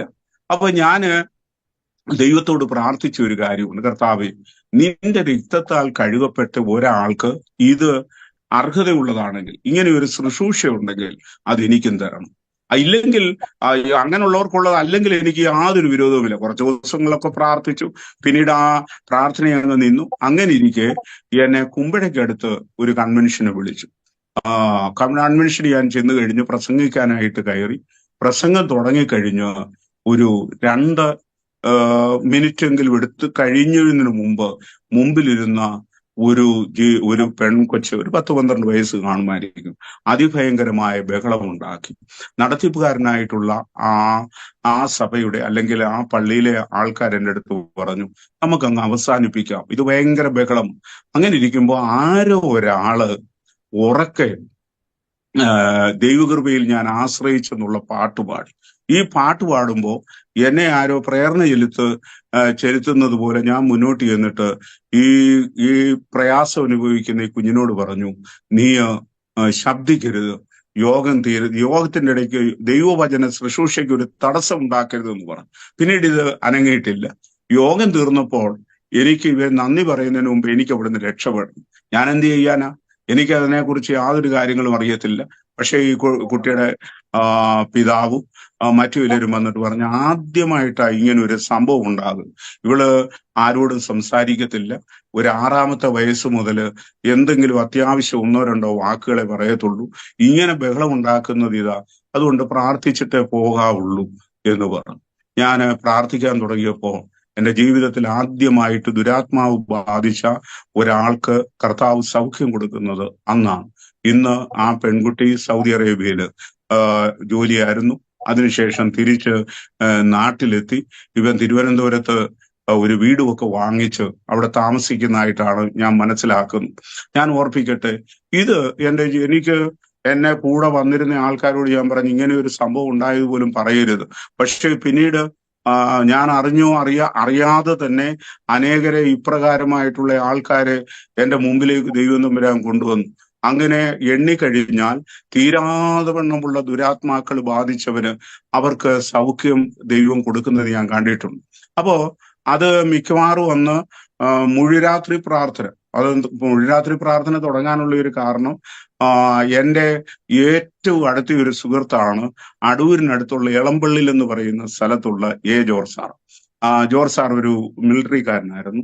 അദ്ദേഹം സുവിശേഷത്തിന് വളരെ തീഷ്ണതയുള്ള ഒരാളാണ്. തന്റെ സമ്പത്ത് മുഴുവൻ ചെലവഴിക്കുന്ന ഒരു വ്യക്തിത്വവും കൂടെ ആയിരുന്നു. അപ്പൊ അദ്ദേഹവും ഞാനും കൂടെ ആലപ്പുഴ ഒരു മീറ്റിങ്ങിന് കടന്നു. മീറ്റിങ്ങിന് പോയിട്ട് ഞങ്ങൾ തിരിച്ച് തിരുവല്ലയിൽ രാവിലെ എത്താമെന്ന് പറഞ്ഞുകൊണ്ടാണ് പോയത്. പക്ഷെ ഞങ്ങൾ വന്ന വണ്ടി ഇടയ്ക്ക് ഒരു മിനിറ്റ്, അതായത് ഈ സംഭവങ്ങൾ പറയുമ്പോൾ ആ വർഷം കൂടെ ഒന്ന് പറയുവാണെങ്കിൽ നല്ലതായിരിക്കും. ഇപ്പം ഒരുപാട് കാര്യങ്ങൾ ചോദിക്കാനുണ്ട്. ഒരു മിനിറ്റ്, ഒരുപാട് കാര്യങ്ങൾ ചോദിക്കാനുണ്ട്. അപ്പൊ ഞാൻ സാർ ഇങ്ങനെ ഫ്ലോ ആയിട്ട് പറയുന്നത് കൊണ്ടും സാറിന്റെ ഒരു ചോദിച്ചു ഞാനിത് അതായത് ആദ്യത്തെ സംഭവം ഞാൻ പറഞ്ഞല്ലോ, ഞാൻ 1981 രക്ഷിക്കപ്പെടുന്നത്. 86 ഈ ആദ്യത്തെ ഈ അന്ധകാര ശക്തി വിട്ടുപോകുന്നത്. എന്റെ ഭാര്യയ്ക്ക് സൗഖ്യം കിട്ടുന്നത് 83 83 ദൈവം അവളെ സന്ദർശിക്കുന്നതും ഈ ഉപവാസത്തിന്റെ പ്രത്യേകത ഞങ്ങൾ മനസ്സിലാക്കുകയും ഒക്കെ ചെയ്യുന്നത് ആ സമയത്താണ്. അപ്പോ പിന്നീട് ഈ ജോർജ് സാറും ഞാനും കൂടെ പോകുന്നത് 1987 അപ്പോൾ ആലപ്പുഴ പോയിട്ട് തിരിച്ചു വരുമ്പോ ഒരു സ്ഥലം അവിടെ വന്ന് വണ്ടി കേടാൻ. അവിടെ ഞായറാഴ്ച ആരാധന ഇല്ലാതിരിക്കുന്ന എങ്ങനെയാ? അങ്ങനെ സാറും ഞാനും കൂടെ അടുത്തുള്ള ഒരു ആരാധനാലയത്തിൽ പോയി. അവിടെ 10-14 വയസ്സ് പ്രായമുള്ള ഒരു കൊച്ചനാണ് ആരാധന ലീഡ് ചെയ്യുന്നത്. വേറെ പ്രായമുള്ളവരുണ്ടെങ്കിലും അവരൊക്കെ ഈ ആട്ടുകല്ലിന് കാറ്റ് പിടിച്ച പോലെ ഇരിക്കുക. അവർക്ക് ഇതൊന്നും ഒരു വിഷയമല്ല. ഇത് കഴിഞ്ഞ് അവിടുന്ന് ഇറങ്ങിക്കഴിഞ്ഞപ്പോ ജോർജ് സാർ എന്നോട് പറഞ്ഞു, ഇത് ഭയങ്കര സങ്കടകരമായിട്ടുള്ള ഒരു കാര്യമാണ്. അതായത് ആരാധനാലയങ്ങള് ഇങ്ങനെ ആരാധന നടക്കാതെ നിഷ്ക്രിയമായി പോകുന്ന ദൈവമക്കള് അതിന്റെ ശുശ്രൂഷയ്ക്കായിട്ട് എഴുന്നേൽക്കാത്തത് വലിയ സങ്കടമാണ്. നമ്മൾക്ക് അതിനെന്ത് ചെയ്യണം? ഞാൻ പറഞ്ഞു, സാറേ നമുക്ക് പ്രാർത്ഥിക്കാം. ഈ പ്രാർത്ഥിക്കാമെന്ന് പറഞ്ഞു പല ദിവസങ്ങളും സാറ് ഇങ്ങനെ പ്രേയറിനെ എന്നോട് ചോദിക്കും. അദ്ദേഹം തിരുവല്ലയിൽ നിന്ന് ഇവാഞ്ചലിക്കൽ ചർച്ചിലെ സൺഡേ സ്കൂൾ ബോർഡിന്റെ അസിസ്റ്റന്റ് സെക്രട്ടറി ആണ്. അവിടെ വരുന്ന സമയത്തൊക്കെ അദ്ദേഹം വളരെ ദുരിതം അനുഭവിച്ചാ വരുന്നത്. അന്ന് എളമ്പള്ളിക്കൊന്നും ബസ്സൊന്നുമില്ല. അടൂര് വരെ നടന്നതിന് ശേഷം, അല്ലെങ്കിൽ പഴകുളം വരെ നടന്നതിന് ശേഷം 4-5 കിലോമീറ്റർ, 5-6 എന്ന് പറഞ്ഞാൽ ശരിയാവത്തില്ല, 4-5 കിലോമീറ്റർ എങ്കിലും നടന്നാണ് അദ്ദേഹം എല്ലാവരും മുമ്പേ തിരുവല്ലയിൽ എത്തുമായിരുന്നു. അപ്പൊ വന്നു കഴിഞ്ഞാൽ ഉടനെ ആദ്യം അദ്ദേഹം പറയുന്നത് ഇതിന്റെ കാര്യം എങ്ങനെ? ഞാൻ പറഞ്ഞു നമുക്ക് പ്രാർത്ഥിക്കാമെന്ന് പറഞ്ഞിങ്ങനെ നിൽക്കുമ്പോൾ അങ്ങനെ 1987 മാർച്ച് മാസത്തിലെ 3-ാമത്തെ ശനിയാഴ്ച ഞങ്ങൾ തിരുവല്ലയിൽ കൂടി. അപ്പം പല സഭകളിൽപ്പെട്ട 12 പേര് അന്ന് ഒരുമിച്ച് കൂടി ആ രാത്രി മുഴുവൻ ഇരുന്ന് പ്രാർത്ഥിച്ചു. ഒരുപാട് പ്രാർത്ഥനയൊക്കെ കഴിഞ്ഞു. ഇനിയും എവിടെയെങ്കിലുമൊക്കെ കൂടണമെന്ന് തീരുമാനിച്ചു. അപ്പോ ഒരു 3 ദിവസം ഒരു എവിടെ വെച്ചെങ്കിലും ആട്ടെന്ന് പറഞ്ഞു കൂടി വന്ന് ഒരു ഉപവാസം നടത്താമെന്ന് പറഞ്ഞു. പക്ഷെ എന്തിനേറെ പറയുന്നു, ആ 87 തന്നെ ഈ 3 ദിവസം പ്രാർത്ഥന തിരുവല്ലയിൽ ഇവാഞ്ചലിക്കൽ ചർച്ചിന്റെ സെൻട്രൽ ഹോളാണ് എടുത്തത്. ആ സെൻട്രൽ ഹോളിന്റെ അകത്ത് കാശ്മീർ ഇവാഞ്ചലിക്കൽ ഫെലോഷിപ്പിലെ ക്രിസ്റ്റിമാമ പാസ്റ്റർ പി എ തോമസിന്റെ ഭാര്യ, ജോർജ് സാറ്, ഞങ്ങൾ 3 പേരെ പങ്കെടുത്തുള്ളൂ. മറ്റാരുമില്ലായിരുന്നു. അന്ന് ഒരു പ്രഗത്ഭനായ ഒരു കൺവെൻഷൻ പ്രസംഗൻ പറഞ്ഞു, ഈ പരിപ്പ് ഈ വെള്ളത്തിൽ വേഗത്തില്ല, ഇത് വേഗത്തിൽ ഇവിടെ. അതുകൊണ്ട് നിങ്ങൾ വേറെ വല്ല പണിയും പോയി നോക്ക്. നിങ്ങൾ കുടല് കാഞ്ഞിരുന്നു കഴിഞ്ഞാൽ അതിൻ്റെ അകത്ത് ദൈവം പ്രസാദിക്കുമെന്ന് ഞങ്ങളൊന്നുമില്ല. ഞങ്ങളെ വർഷങ്ങളായിട്ട് സുവിശേഷ വേലയിലുള്ളവരാണ്. അതുകൊണ്ട് ഞങ്ങളൊക്കെ ഇതൊന്നും അറിയത്തില്ല എന്ന് പറഞ്ഞു. ഞങ്ങൾക്ക് അതിനെ കുറിച്ച് മനസ്സിലാകുന്നില്ല എന്ന് പറഞ്ഞു. അതിന് മറുപടി ഒന്നും പറയാൻ നമുക്ക് കൈവശമില്ല, നമ്മുടെ ഗ്രൂപ്പിന്റെ അകത്തില്ല. ഞങ്ങൾ അത് ഇങ്ങനെ പ്രാർത്ഥിക്കാനായിട്ട് തുടങ്ങി. പക്ഷേ പല സ്ഥാനങ്ങളിലും പലർക്കും വേണ്ടിയിട്ട് പ്രാർത്ഥിച്ചു. അതൊക്കെ വിടുതലായി തീർന്ന് ബന്ധനങ്ങൾ കൂടെ കടന്നു പോകുന്നവർ, അതായത് ഇന്ന് ഞാൻ ഓർക്കുന്നുണ്ട്, പന്തളത്തിനടുത്ത് ഒരു സ്ഥലം ഉണ്ട്, മുടിയൂർക്കോണം എന്നും പറഞ്ഞു. അവിടെ ഞങ്ങൾ ഭവന സന്ദർശനം നടത്തുമ്പോൾ 25 വർഷമായിട്ട് ചങ്ങലയിൽ കിടന്ന ഒരു മനുഷ്യനുണ്ട്, കുട്ടപ്പൻ എന്നാണ് പേര്. അയാള് ആരെയും ഉപദ്രവിക്കത്തില്ല, പക്ഷേ കാണാൻ ചെന്നാൽ മലം വാരി എറിയുമായിരുന്നു. വെച്ചാ ഒരു മുറിയിൽ മാത്രം ഇങ്ങനെ ഇട്ടിരിക്കുന്നു. ആദ്യമായിട്ടാണ് ഞങ്ങൾ ആ വീട്ടിൽ ചെന്ന് കയറുമ്പോൾ അവരുടെ ഈ ഗതികേട് മനസ്സിലാക്കി അവിടെ ഇരുന്ന് പ്രാർത്ഥിച്ചു. അവിടെ വെച്ച് ഈ കുട്ടപ്പന്റെ കാലിൽ നിന്ന് ഈ ചങ്ങലയടിച്ചു. പിന്നീട് കാണുന്നത് അവിടെ റെജി എന്ന് പറയുന്ന ഒരാളുണ്ട്. അന്ന് അവിടെ പ്രവർത്തിക്കുന്നത് ഷിബുകുമാർ എന്ന് പറയുന്ന ഇവാഞ്ചലിക്കൽ സഭയിലെ ഒരു ഉപദേശിയാണ്. അദ്ദേഹം ഉണ്ട്. ആ കൂട്ടായ്മയിലേക്ക് ഈ കുട്ടപ്പൻ വന്നിരുന്ന് കൈയടിച്ച് പാടുന്നത് കണ്ടു കഴിഞ്ഞപ്പോൾ എത്രയോ പേര് ഇതുപോലെ ബന്ധനത്തിൽ ഇരിക്കുന്നുണ്ട് എന്നുള്ളത് ദൈവം കൊടുത്ത വിടുതലിനെ കുറിച്ച് ഓർത്ത് സന്തോഷിപ്പാനിടയായി. എടുത്തു പറയാൻ സാധിക്കുന്ന ഒരു ആയിരക്കണക്കിന് സംഭവങ്ങൾ നടന്നിട്ടുണ്ട്. പക്ഷേ അതൊന്നും ഞങ്ങളുടേതാണെന്ന് അല്ലെങ്കിൽ എൻ്റെ ആണെന്ന് എനിക്ക് തോന്നിയിട്ടില്ല. കാരണം സൗഖ്യം കൊടുക്കുന്നത് കർത്താവല്ലേ, അവന്റെ കരവല്ലേ നീട്ടപ്പെട്ടിട്ടുള്ളത്. നമ്മളുടെ മുഖം കണ്ടതുകൊണ്ട് ദൈവം പ്രവർത്തിച്ചു എന്നുള്ളതാണ് പ്രധാനമായിട്ടുള്ള ഒരു കാര്യം. അങ്ങനെ ഇരിക്കുന്ന അവസരത്തിലാണ് എനിക്ക് പല ബൈബിൾ സ്കൂളുകളിലൊക്കെ പഠിപ്പിക്കാനായിട്ട് ഇടയായത്. അപ്പോൾ അതില് ആണ് അന്ന് പാസ്റ്ററെ ഒക്കെ ഞാൻ പഠിപ്പിക്കാനായിട്ട് ആദ്യം റോമാലേഖനം, അത് ഒരുപാട് തിരക്കുകളാണ് എനിക്കുള്ളത്. മിഷൻ ടൂറിന്റെ ചുമതലയുണ്ട്. അതുകൂടാതെ തന്നെ ഒരു പ്രസ് ഉണ്ട്. ആ പ്രസിന്റെ, എൻ്റെ അല്ല പ്രസ്, സഭയുടേതാണ്. ആ പ്രസിന്റെ മാനേജർ എന്നുള്ള രീതിയിൽ, പിന്നെ സഭയുടെ ഒരു മാഗസിൻ സുവിശേഷ പ്രകാശിനി ഈ അടുത്ത സമയം വരെ ഞാൻ അതിന്റെ ചീഫ് എഡിറ്റർ ആയിട്ടിരുന്നു. ആദ്യം എഡിറ്ററായിരുന്നു. പിന്നീട് അത് ഒക്കെ എൻ്റെ ജീവിതത്തിൽ ഒത്തിരി എന്നെ ശക്തീകരിച്ചിട്ടുള്ളതാണ്.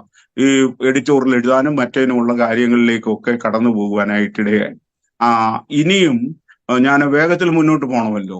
1992 എൻ്റെ കൂടെ പ്രവർത്തിച്ചതിൽ ഒരാളാണ് മത്തായി തെക്കേട്. അദ്ദേഹം യാക്കോബായ സഭയിലെ ഒരച്ഛനായിരുന്നു. കുന്നുമേലച്ഛൻ്റെ കൂടെ ഒക്കെ അവർ നിന്നതിന് ശേഷം പെന്തക്കോസ്റ്റൽ വിശ്വാസം സ്വീകരിച്ചിട്ടുള്ള കൂട്ടത്തിലാണ്. അതിന്റെ ഫലമായിട്ട് ഈ മത്തായി തെക്കേടൻ തുടങ്ങിയ അച്ഛന്മാരെ ഈ സഭ മാറ്റി നിർത്തി. അതില് കുന്നുമേലച്ഛനെയൊക്കെ മുടക്കി, സാജു അച്ഛനെയൊക്കെ മുടക്കി. അതില് ഈ മത്തായി തെക്കേടം എന്ന് പറയുന്ന അച്ഛൻ അദ്ദേഹത്തെ മാറ്റി നിർത്തി. അദ്ദേഹത്തെ ഒരു ദിവസം ഒരു പരസ്യ യോഗത്തില് മൂവാറ്റുപുഴ നിന്ന് ഞാൻ പ്രസംഗിക്കുമ്പോൾ അവിടുന്ന് അന്ന് അവിടുത്തെ ബിഷപ്പായിരുന്ന തോമസ് മാർ അത്താനേഷ്യസ് എന്നെ ഒരു ഷമ്മാച്ചനെ വിട്ടിട്ട് വിളിപ്പിച്ചു. എന്നോട് അദ്ദേഹം വളരെ സ്നേഹമായിട്ട് കാര്യങ്ങളൊക്കെ തിരക്കി. എന്നോട് പറഞ്ഞു, ഞങ്ങളുടെ പള്ളികളിൽ ഇങ്ങനെ പ്രസംഗിക്കാമെന്നുണ്ടെങ്കിൽ നല്ലതായിരുന്നു എന്ന് പറഞ്ഞു. ഞാൻ പറഞ്ഞു, വീണ കിട്ടിയ അവസരമെന്ന് കണ്ട് ഞാൻ പറഞ്ഞു, തെക്കേടത്തച്ഛൻ ഇന്നതുപോലെ ഉണ്ടല്ലോ, നിങ്ങളുടെ കൂട്ടത്തിൽ പെട്ടതല്ലേ. അങ്ങനെ തെക്കേടത്തച്ഛന് ഒരു അവസരം കൂടെ ഈ ബിഷപ്പ് കൊടുത്തു. അങ്ങനെ കണ്ട് കത്തിപ്പാറത്തടം എന്ന് പറയുന്ന സ്ഥലത്ത്, ചേലച്ചൂടിനടുത്തുള്ള കത്തിപ്പാറത്തടത്തില് അവിടെ ഉള്ള ഒരു ചെറിയ പള്ളിയാണ്. ഒരു കഷ്ടിച്ച ഒരു 40 അടി നീളമേ ഉള്ളൂ. ആ പള്ളിയില് ഈ അച്ഛനെ നിയമിച്ചു. അങ്ങനെ ആരും ആ പള്ളിയിൽ അങ്ങനെ വരാറില്ല. അവിടെ ഇരുന്നിട്ടുള്ള 1-2 അച്ഛന്മാര് സുവിശേഷ പ്രവർത്തനത്തിൽ നിന്നേ പോയി.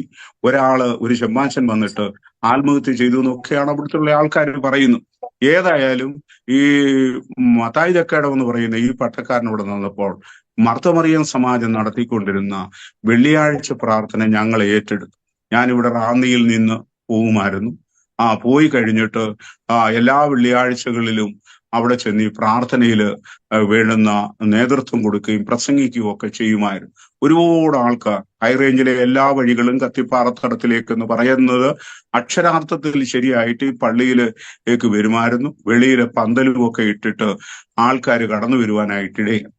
അങ്ങനെ ഇരിക്കുമ്പോഴാണ് ആ പള്ളിയിൽ ഏറ്റവും മുമ്പിൽ വന്ന് ഒരു ക്രിസ്തീയ വിശ്വാസിയുടെ കൂട്ടല്ല, അല്ലാതുള്ള ഒരു ഹൈന്ദവ രീതിയിൽ കരങ്ങൾ കൂപ്പി പിടിച്ചുകൊണ്ട് പ്രാർത്ഥിക്കുന്ന ഒരാളെ കണ്ടത്.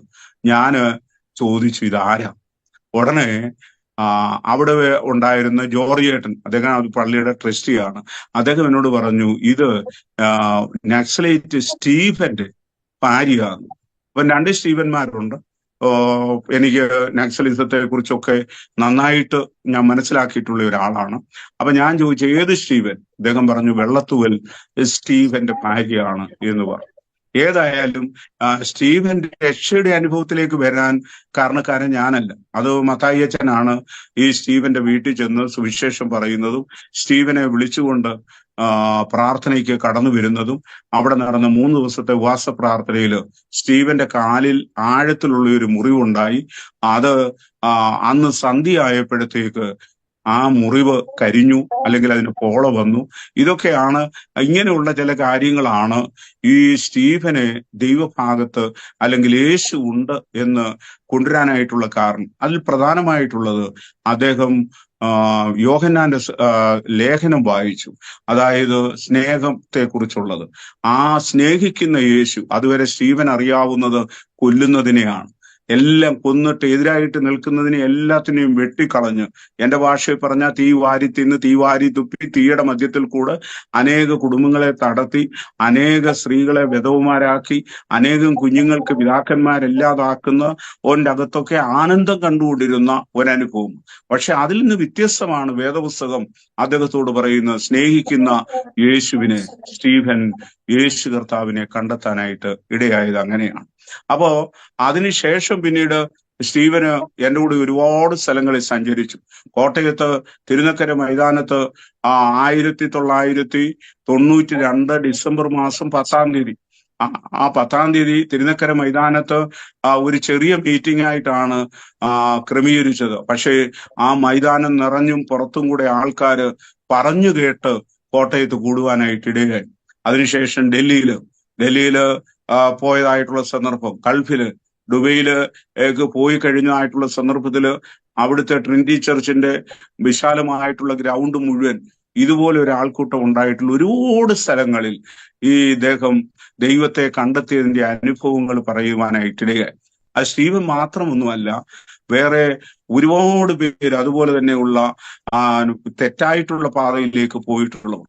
ഇന്ന് റാന്നി വന്നു കഴിഞ്ഞാൽ തന്നെ ഒരുപാട് അധികമായിട്ടുള്ള ആൾക്കാർ മദ്യത്തിന്റെ ആസക്തിയിൽ കൂടെ പോയി തങ്ങളുടെ കുടുംബസ്വത്തും മറ്റും ഒക്കെ നഷ്ടപ്പെടുത്തിയിട്ടുള്ള ഒത്തിരി ആൾക്കാരുണ്ട്. അവരൊക്കെ തിരിഞ്ഞു വരാൻ ഇവിടുത്തെ പ്രാർത്ഥന കൂട്ടം ഇടയായിട്ടുണ്ട്. ഞാൻ പറഞ്ഞല്ലോ തിരുവല്ലയിലാ കൂടിക്കൊണ്ടുവരുന്നത്. എന്നാൽ എല്ലായിടത്തും അസൂയയുണ്ട്. ആ അസൂയ ഈ രാത്രി പ്രാർത്ഥനയോട് ഉണ്ടായി എന്നുള്ളത് സങ്കടകരമായിട്ടുള്ള ഒരു കാര്യം. അങ്ങനെ 92 ഞങ്ങളൊരു 21 ദിവസത്തെ പ്രാർത്ഥന എന്നുള്ള ഒരു ക്രമീകരണം ചെയ്തു. ആ പ്രാർത്ഥനയ്ക്ക് പക്ഷേ തിരുവല്ലയിലെ ഹോള്, സെൻട്രൽ ഇവാഞ്ചലിക്കൽ ചർച്ചിന്റെ സെൻട്രൽ ഹോള് തന്നില്ല എന്ന് പറഞ്ഞു കഴിഞ്ഞാൽ അത് അർത്ഥസത്യമാണ്. ഇടയ്ക്കിടയ്ക്ക് അവർ പല കല്യാണത്തിനും മറ്റും കൊടുക്കാൻ തുടങ്ങി. അപ്പോൾ മീറ്റിംഗ് നടക്കത്തില്ലല്ലോ. അങ്ങനെയാണ് പെട്ടെന്ന് ഇവിടെ സ്നേഹപുരത്തേക്ക് വരുവാനായിട്ടിടയായി. സ്നേഹപുരത്ത് ആദ്യത്തെ ഹോൾ എന്ന് പറയുന്നത് എൻ്റെ പിതാവിന്റെ ലോറിയൊക്കെ ഉള്ളത്, അല്ലെങ്കിൽ ഞങ്ങളുടെ ലോറികളൊക്കെ വന്നു കഴിഞ്ഞിട്ട് ടെസ്റ്റിങ്ങിന് വേണ്ടി പണിക്കൊക്കെ ഇടുന്ന ഒരു 2-3 ലോറി കയറ്റി ഇടാൻ സാധിക്കുന്ന ഒരു ഹോൾ ഉണ്ടായിരുന്നു. അത് പെട്ടെന്നൊക്കെ ഞങ്ങളൊരു അഡ്ജസ്റ്റ്മെന്റ് ഒക്കെ നടത്തി അവിടെ വെച്ചാണ് ആദ്യമായിട്ട് പ്രാർത്ഥന തുടങ്ങുന്നത്. അപ്പൊ ആ പ്രാർത്ഥനയൊക്കെ കഴിഞ്ഞപ്പോൾ 21 ദിവസം കഴിഞ്ഞപ്പം വരുന്നവരൊക്കെ പറഞ്ഞു, നമുക്ക് ഒരു ദിവസമെങ്കിലും ആഴ്ചയിൽ ഒന്ന് കൂടി വരാൻ ഒരു സംവിധാനം ഉണ്ടാക്കണം. അങ്ങനെ ആ പ്രാർത്ഥന ഇവിടെ തുടങ്ങി. അവൻ ചൊവ്വാഴ്ച പകലാണ് അന്ന് കൂടി വരാൻ തീരുമാനിച്ചത്. ആ തീരുമാനിച്ചു കഴിഞ്ഞപ്പോൾ ദൂരെ നിന്നുള്ള ആൾക്കാർ തിങ്കളാഴ്ച രാത്രി വരാൻ തുടങ്ങി. തിങ്കളാഴ്ച രാത്രി വന്നു കഴിയുമ്പോൾ ഇവര് മറ്റു പല കാര്യങ്ങളും അവരുടെ കുടുംബത്തിന്റെ കാര്യങ്ങളും ഒക്കെ പറയുന്നുകൊണ്ട് അതിനൊരു വ്യത്യാസം വരുത്താൻ വേണ്ടിയിട്ട് അവരെ കൂട്ടിയിരുത്തിക്കൊണ്ട് രാത്രി പ്രാർത്ഥിക്കാൻ തുടങ്ങി. അത് ഒരു പ്രധാനപ്പെട്ട പ്രാർത്ഥനയായി തിങ്കളാഴ്ച രാത്രിയിൽ ശരാശരി ഒരു 300-ലധികം ആൾക്കാര് പ്രഭാതം വരെ അന്ന് പ്രാർത്ഥനയ്ക്ക് ഉണ്ടായിരുന്നു. അപ്പോ പല പ്രാവശ്യം ഈ ഹോള് എക്സ്റ്റെൻഡ് ചെയ്തു. അതിന്റെ സൈഡിലോട്ട് ഇത് എന്തുവാ പറയുന്നത്, പിന്നെ ഷീറ്റ് ഇറക്കിയിട്ട് ക്രമീകരണം ചെയ്തു. പക്ഷെ അതുകൊണ്ടൊന്നും പറ്റാതെ വന്നു കഴിഞ്ഞപ്പോൾ ഒരു ദിവസം അപ്പൊ സ്നേഹപുരത്തിനുള്ള ഒരു പ്രത്യേകത, ഒരു പൈസ പോലും ഞങ്ങൾ ആരും ഇതിന്റെ അകത്ത് എടുത്തിട്ടില്ല. അപ്പോ അവിടെ സ്വോത്ര വഴിപാട് എടുക്കുന്നുണ്ടെങ്കിൽ IM-ന്റെ, ഇന്ത്യൻ ഇവാഞ്ചലിക്കൽ മിഷന്റെ പ്രവർത്തനത്തിന് വേണ്ടിയിട്ടുള്ളതാണ്. അപ്പൊ അതല്ലാതെ മറ്റുള്ള ഒരു പിരിവോ മറ്റുള്ള കാര്യങ്ങളോ യാതൊന്നും നടത്താത്ത ഒരു രീതിയിൽ കൂടെയാണ് പൊയ്ക്കൊണ്ടിരുന്നത്. അപ്പോഴ് ഇവിടെ ഇങ്ങനെ വന്നു കഴിഞ്ഞപ്പോ ഒരു ഹോള് തീരാതെ ബുദ്ധിമുട്ടാണ് എന്നുള്ള ഒരു സ്ഥിതി മനസ്സിന്റെ അകത്തുണ്ട്. ആ സമയത്താണ് CSIയിലെ മൈക്കിൾ ജോൺ ബിഷപ്പ് കടന്നു വരുന്നു. അദ്ദേഹം ഒരു ലാസ്റ്റിലത്തെ 98 മെയ് മാസം 31 പ്രാർത്ഥന അവസാനിക്കുകയാണ്. 30 ദിവസത്തെ പ്രാർത്ഥന അവസാനിക്കുന്നു. അതിൽ പങ്കുകൊള്ളുന്നതിന് വേണ്ടിയിട്ടാണ്, അതിന്റെ മെസ്സേജ് തരുന്നതിന് വേണ്ടിയിട്ടാണ് അദ്ദേഹം കടന്നു വന്നു. അദ്ദേഹം കടന്നു വന്നു കഴിഞ്ഞായിട്ടുള്ള സന്ദർഭത്തില് അദ്ദേഹം പറഞ്ഞു, ഈ ഹോളിന്റെ അന്ന് നല്ലൊരു മഴയുള്ള സമയം, നിങ്ങൾ മഴ നനഞ്ഞു, എല്ലാം അകത്തും പുറത്തുമായിട്ട് ആൾക്കാർ നിൽക്കുന്നു. അകത്തുള്ളവർക്കും മഴയുടെ പ്രയാസമുണ്ട്. ഈ ഓടിന്റെ വിടവിൽ കൂടെ വെള്ളം താഴേക്ക് വരുന്നുണ്ട്. പഴയ കെട്ടിടമാണത്. അപ്പൊ അദ്ദേഹം പറഞ്ഞു, ഞാനൊരു കല്ലിട്ടിട്ട് പോവുക, പ്രാർത്ഥിച്ചിട്ട് പോവുക. അടുത്ത വർഷം വരുമ്പോഴത്തേക്ക് ഇവിടെ മനോഹരമായിട്ടുള്ള ഒരു ഹോൾ ഉണ്ടാകണം. ഈ പഴയ ഹോളിന്റെ പുറകിൽ അദ്ദേഹം ഒരു കല്ലെടുത്ത് പ്രാർത്ഥിച്ചു, അവിടെ ഇട്ടിട്ട് പോയി. എങ്ങനെയാ യഹോവയാൽ സംഭവിച്ചു എന്ന് പറഞ്ഞ പോലെ ഇപ്പോഴ് സ്നേഹപുരത്തെ പ്രധാന ഹോള് 100 അടി നീളവും 50 അടി വീതിയും 5000 സ്ക്വയർ ഫീറ്റ് ഉള്ള ആ ഹോള് പലപ്പോഴും ഈ കോവിഡിന് മുമ്പ് നിറഞ്ഞ് കവിയുന്ന അനുഭവം ഉണ്ടായിട്ടുണ്ട്.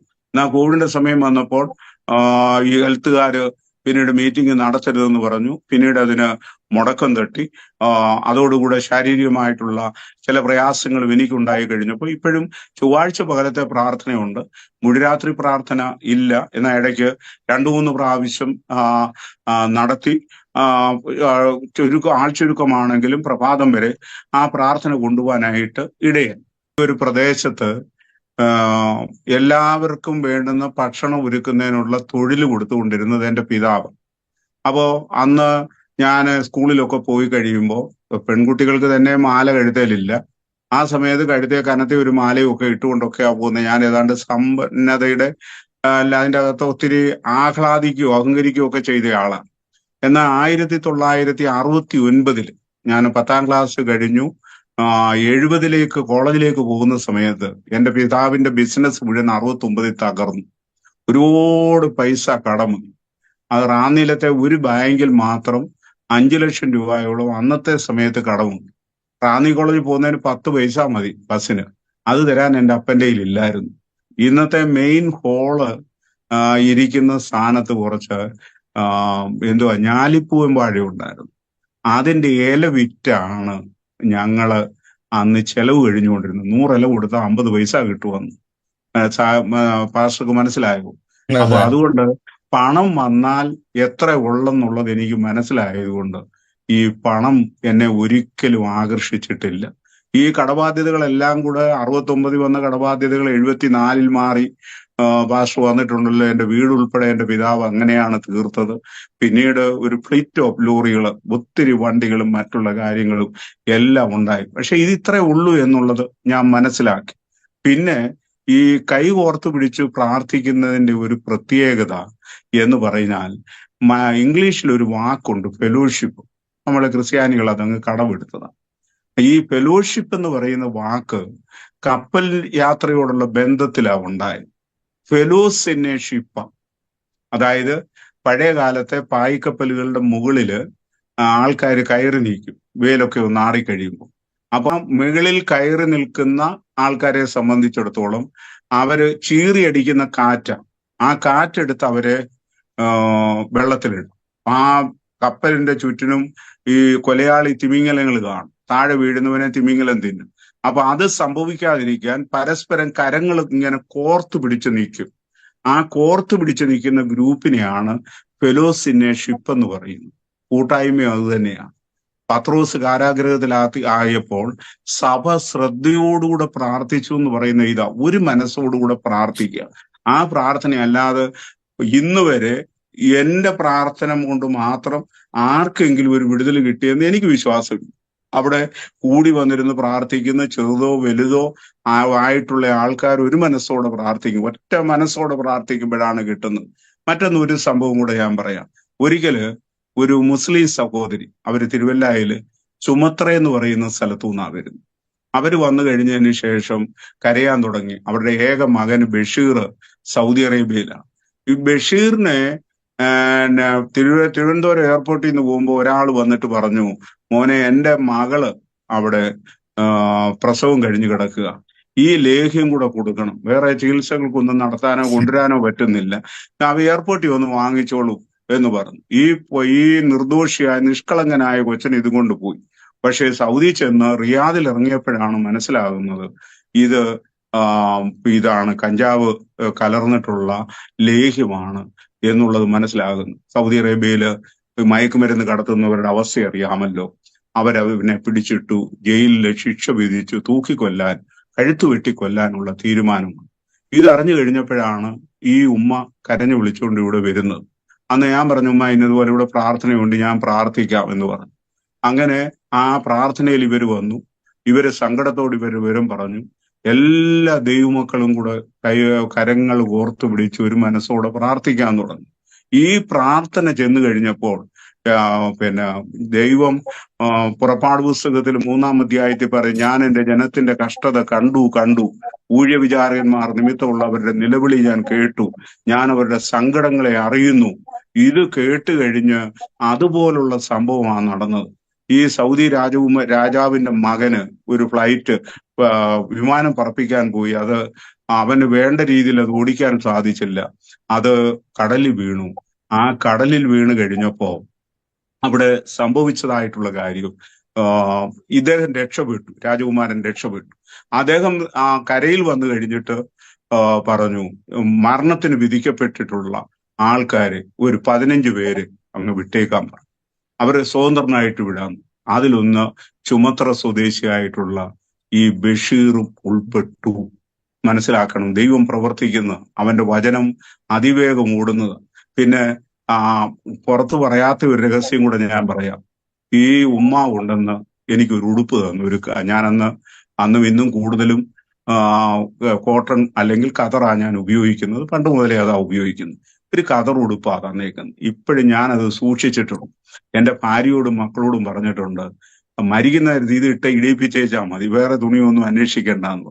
കാരണം ഇവരെ സമ്പന്നതയുള്ള ഒരാളൊന്നുമല്ല. അവരെ സംബന്ധിച്ചിടത്തോളം ആകെപ്പാടെ ഈ മകനാണ് കാര്യാദികളിൽ കൂടെ നടത്തിക്കൊണ്ടിരുന്നത്. അങ്ങനെ ഒരു വിടുതലിന്റെ അനുഭവം. അതുപോലെ തന്നെ ആരോഗ്യമെന്ന് പറയുന്ന തിരുനെൽവേലിക്കാരനൊരു പയ്യൻ, അവന് രക്തം പഴുത്തിട്ട് ഒരു വല്ലാത്ത നാറ്റം വമിക്കുന്നായിരുന്നു. അത്ഭുതകരമായിട്ട് അവന് ദൈവം ഇവിടെ പ്രാർത്ഥനയ്ക്ക് ഒരാൾ അവിടുന്ന് കൊണ്ടുവന്നു ഓരോന്നും ഞാൻ അറിയുന്നില്ല. എല്ലാവരും കൂടെ ആരാധിച്ചുകൊണ്ട് നിൽക്കുന്ന അവസരത്തിലാണ് ഇവൻ മുന്നോട്ട് വന്നു കഴിഞ്ഞപ്പോൾ ആദ്യമായിട്ട് മാസങ്ങൾക്ക് ശേഷം ആരോഗ്യം എഴുന്നേൽക്കുന്നത് അങ്ങനെയാ. അപ്പോഴവൻ ആരോഗ്യം എന്നുള്ള ആ ഒരു അനുഭവം കിട്ടുന്നത്. പിന്നെ അതിന്റെ ബാക്കി പത്രങ്ങളൊക്കെ ഞാൻ പറയുന്നില്ല, അത് പറയേണ്ട ആവശ്യകതയുമില്ല. എന്നാൽ ഇന്ന് ആരോഗ്യം പൂർണ്ണ സൗഖ്യത്തോടു കൂടെ ഉണ്ട്, തിരുനെൽവേലിയിലുണ്ട്. അവന്റെ കുടുംബം ഭംഗിയായിട്ട് കടന്നു പോകുന്നു. അപ്പൊ നമ്മുടെ ദൈവത്തെ കൊണ്ട് അസാധ്യമായിട്ടുള്ളതൊന്നുമില്ല. അത് ഞാൻ അനുഭവിച്ചറിഞ്ഞതല്ലേ. എന്റെ ഭാര്യയ്ക്ക് വന്ന രോഗത്തിന്റെ അവസ്ഥയിൽ നിന്ന് ദൈവം അത്ഭുതകരമായിട്ട് ദൈവം വിടുവിച്ചതാ. അപ്പൊ ഞാനിത് ഓർപ്പിക്കാനായിട്ട് ആഗ്രഹിക്കുന്നത് നമ്മുടെ ജീവിതത്തിലെ ഒരു പ്രത്യേകതയായി. അതില് തിങ്കളാഴ്ച രാത്രിയിലത്തെ പ്രാർത്ഥന എന്ന് പറയുന്നത് തിങ്കളാഴ്ച വൈകിട്ട് 7 മണിക്കൊന്നും അല്ല തുടങ്ങുന്നത്. തിങ്കളാഴ്ച രാവിലെ മുതലേ ഞാൻ ഉപവാസമായിരിക്കും. എൻ്റെ കൂടെയുള്ള സഹോദരന്മാർ ഉപവാസമായിരിക്കും. ആ പ്രാർത്ഥന വന്നു കഴിഞ്ഞിട്ട് അവസാനിക്കുന്നത് ചൊവ്വാഴ്ച പകലത്തെ മീറ്റിംഗ് കൂടെ കഴിഞ്ഞ. തിങ്കളാഴ്ച രാത്രിയിലുള്ളവര് ആരും തന്നെ ചൊവ്വാഴ്ച പകല് കാണത്തില്ല. അവർക്ക് വേണ്ടിയിട്ടൂടെ പ്രാർത്ഥിച്ചിട്ടാണ് ചെയ്യുന്നത്. പിന്നെ അത് കഴിയുമ്പോഴത്തേക്ക് എവിടെയെങ്കിലും ഒക്കെ മീറ്റിങ്ങുകൾ കാണുന്ന ഓരോരുത്തർ ഭാരങ്ങളും പ്രയാസങ്ങളുമായിട്ടും ഒക്കെ കടന്നു വന്നു. ഒരു സാധാരണ മനുഷ്യന് പറയാൻ അല്ലെങ്കിൽ വിശദീകരണം കൊടുക്കാനാകാത്ത ഒരു സംഭവം ഞാൻ പറയാം. തൃശ്ശൂര് ഒരു മീറ്റിംഗ് കഴിഞ്ഞ് ചാലാമ്പാടം എന്ന് പറയുന്ന സ്ഥലത്താണ് 3 ദിവസത്തെ പ്രാർത്ഥന കഴിഞ്ഞ് പ്രഭാതത്തോടു കൂടിയാണ് വീട്ടിൽ വരുന്നത്. അപ്പോ ആ 3 ദിവസവും ഉപവാസ പ്രാർത്ഥനയാണ്. ഉപവാസ പ്രാർത്ഥനയ്ക്ക് എനിക്ക് നിർബന്ധമുണ്ട്. ഭക്ഷണം ഞാൻ കഴിക്കത്തില്ല. കഴിയുകയാണെന്നുണ്ടെങ്കിൽ ഉപവാസം പറയേണ്ട കാര്യമില്ലല്ലോ. അതുകൊണ്ട് ശുശ്രൂഷയ്ക്ക് പോവുകയാണെങ്കിൽ എത്ര ശാരീരിക ക്ഷീണമുണ്ടെങ്കിലും ഞാൻ കഴിക്കാറില്ല. അപ്പൊ ഞാനിവിടെ വീട്ടിൽ വന്നു കഴിഞ്ഞു, ഒത്തിരി എനിക്കൊന്ന് കിടക്കണം, ഒന്ന് കുളിച്ച് ഒന്ന് കിടക്കണം. അതാണ് എൻ്റെ മനസ്സിന്റെ അകത്തുള്ളത്. പക്ഷെ ഇവിടെ വന്നു കഴിഞ്ഞപ്പോ എന്റെ ഭാര്യയും അമ്മയും പറഞ്ഞു, അപ്പോ ഹോളിന്റെ അടുത്തായിട്ട് ഒരു കാറ് കിടപ്പുണ്ട്. അവര് പറഞ്ഞു തിരുവനന്തപുരത്ത് നിന്ന് ഒരു കൂട്ടം ആൾക്കാർ വന്നതാ, അവര് കാണാനാ വന്നത്. ഞാൻ പറഞ്ഞു ദൈവം തമ്പുരാൻ പറഞ്ഞാലും എന്നെ കൊണ്ട് പറ്റത്തില്ല. കാരണം ഈ 6-7 മണിക്കൂർ യാത്ര ചെയ്ത് ഒരു 3 ദിവസത്തെ ഉപവാസ പ്രാർത്ഥനയും കഴിഞ്ഞു വന്നതാ, എനിക്കൊന്ന് കിടക്കണം. അപ്പോ എന്റെ അമ്മ എന്റെ അടുത്ത് പറഞ്ഞു, പിന്നെ നിന്റെ സൗന്ദര്യം കാണാനല്ലേ അവര് വന്നത്, അവർക്ക് എന്തൊക്കെയോ വലിയ പ്രശ്നങ്ങളാ, നിന്നെ കൊണ്ട് പറ്റുമെന്നുണ്ടെങ്കിൽ പോവും, ഇല്ലെന്നുണ്ടെങ്കിൽ വേറെ ദൈവം തമ്പുരാൻ അതിനുള്ള ക്രമീകരണങ്ങൾ ചെയ്തു കൊടുക്കുമെന്ന് പറഞ്ഞു. ഞാൻ ഏതായാലും അമ്മയെ നിഷേധിക്കുന്ന ഒരു സ്വഭാവം എനിക്ക് ഇല്ലാത്തത് കൊണ്ട് ഞാൻ അവരോട് പറഞ്ഞിരുന്നു. അപ്പൊ അവരുടെ മകള് പഠിക്കാൻ ഭയങ്കര മിടുക്കിയായിരുന്നു, തിരുവനന്തപുരത്തെ വലിയൊരു കോളേജിൽ പഠിക്കുക. ആ പെൺകുട്ടിയുടെ ബർത്ത്ഡേക്ക് ശേഷം അവള് ആരോടും സംസാരിച്ചിട്ടില്ല. ആഘോഷം നടന്ന് ഇരിക്കുമ്പോൾ എപ്പോഴാണെന്നറിയത്തില്ല, ഇരിക്കുന്ന ഇരിപ്പിൽ തന്നെ പ്രാഥമിക കൃത്യങ്ങളെല്ലാം നിർവഹിക്കുന്ന ഒരനുഭവമാണ്. അങ്ങനെയുള്ള ഒരു വീട്ടിലേക്കാണ് എൻ്റെ ഒരു സ്നേഹിതൻ്റെ ഒരു വലിയ റെയിൽവേ കോൺട്രാക്ടറുണ്ട്, അദ്ദേഹം പറഞ്ഞിട്ടാണ് എന്നെ അവർ വിളിക്കാനായിട്ട് വന്നത്. ഞാൻ അവരുടെ വീട്ടിൽ ചെന്ന് കഴിഞ്ഞ് ഞങ്ങൾ പ്രാർത്ഥനയ്ക്കായിട്ടിരുന്ന് കഴിഞ്ഞപ്പോൾ അവിടെ ഒരു ബഞ്ച് ഓഫ് ഫ്ലവേഴ്സ്, ഒരു വലിയ പൂക്കളുടെ ഒരു കൂട്ടം അവിടെ കെട്ടിവെച്ചിട്ടുണ്ട്. ഇത് എങ്ങനെ പൊട്ടി എന്നുള്ളത് എനിക്ക് അറിഞ്ഞുകൂടാ. അതിൻ്റെ അകത്തു നിന്ന് ചില സാധനങ്ങൾ താഴേക്ക് പോയി. അതുവരെ യാതൊരു കാര്യത്തെക്കുറിച്ച് അറിവില്ലാതിരുന്ന ഒരു 3-4 ദിവസം എന്താണ് നടക്കുന്നതെന്ന് പോലും അറിവില്ലാതിരുന്ന ഈ പെൺകുട്ടി, അവള് ചോദിക്കുന്നത്, ആദ്യത്തെ ചോദ്യം ഇതാണ്, അയ്യോ പാർട്ടിക്ക് വന്ന് എല്ലാരും പോയോ, അവർക്ക് ഭക്ഷണമൊക്കെ കൊടുത്തോ?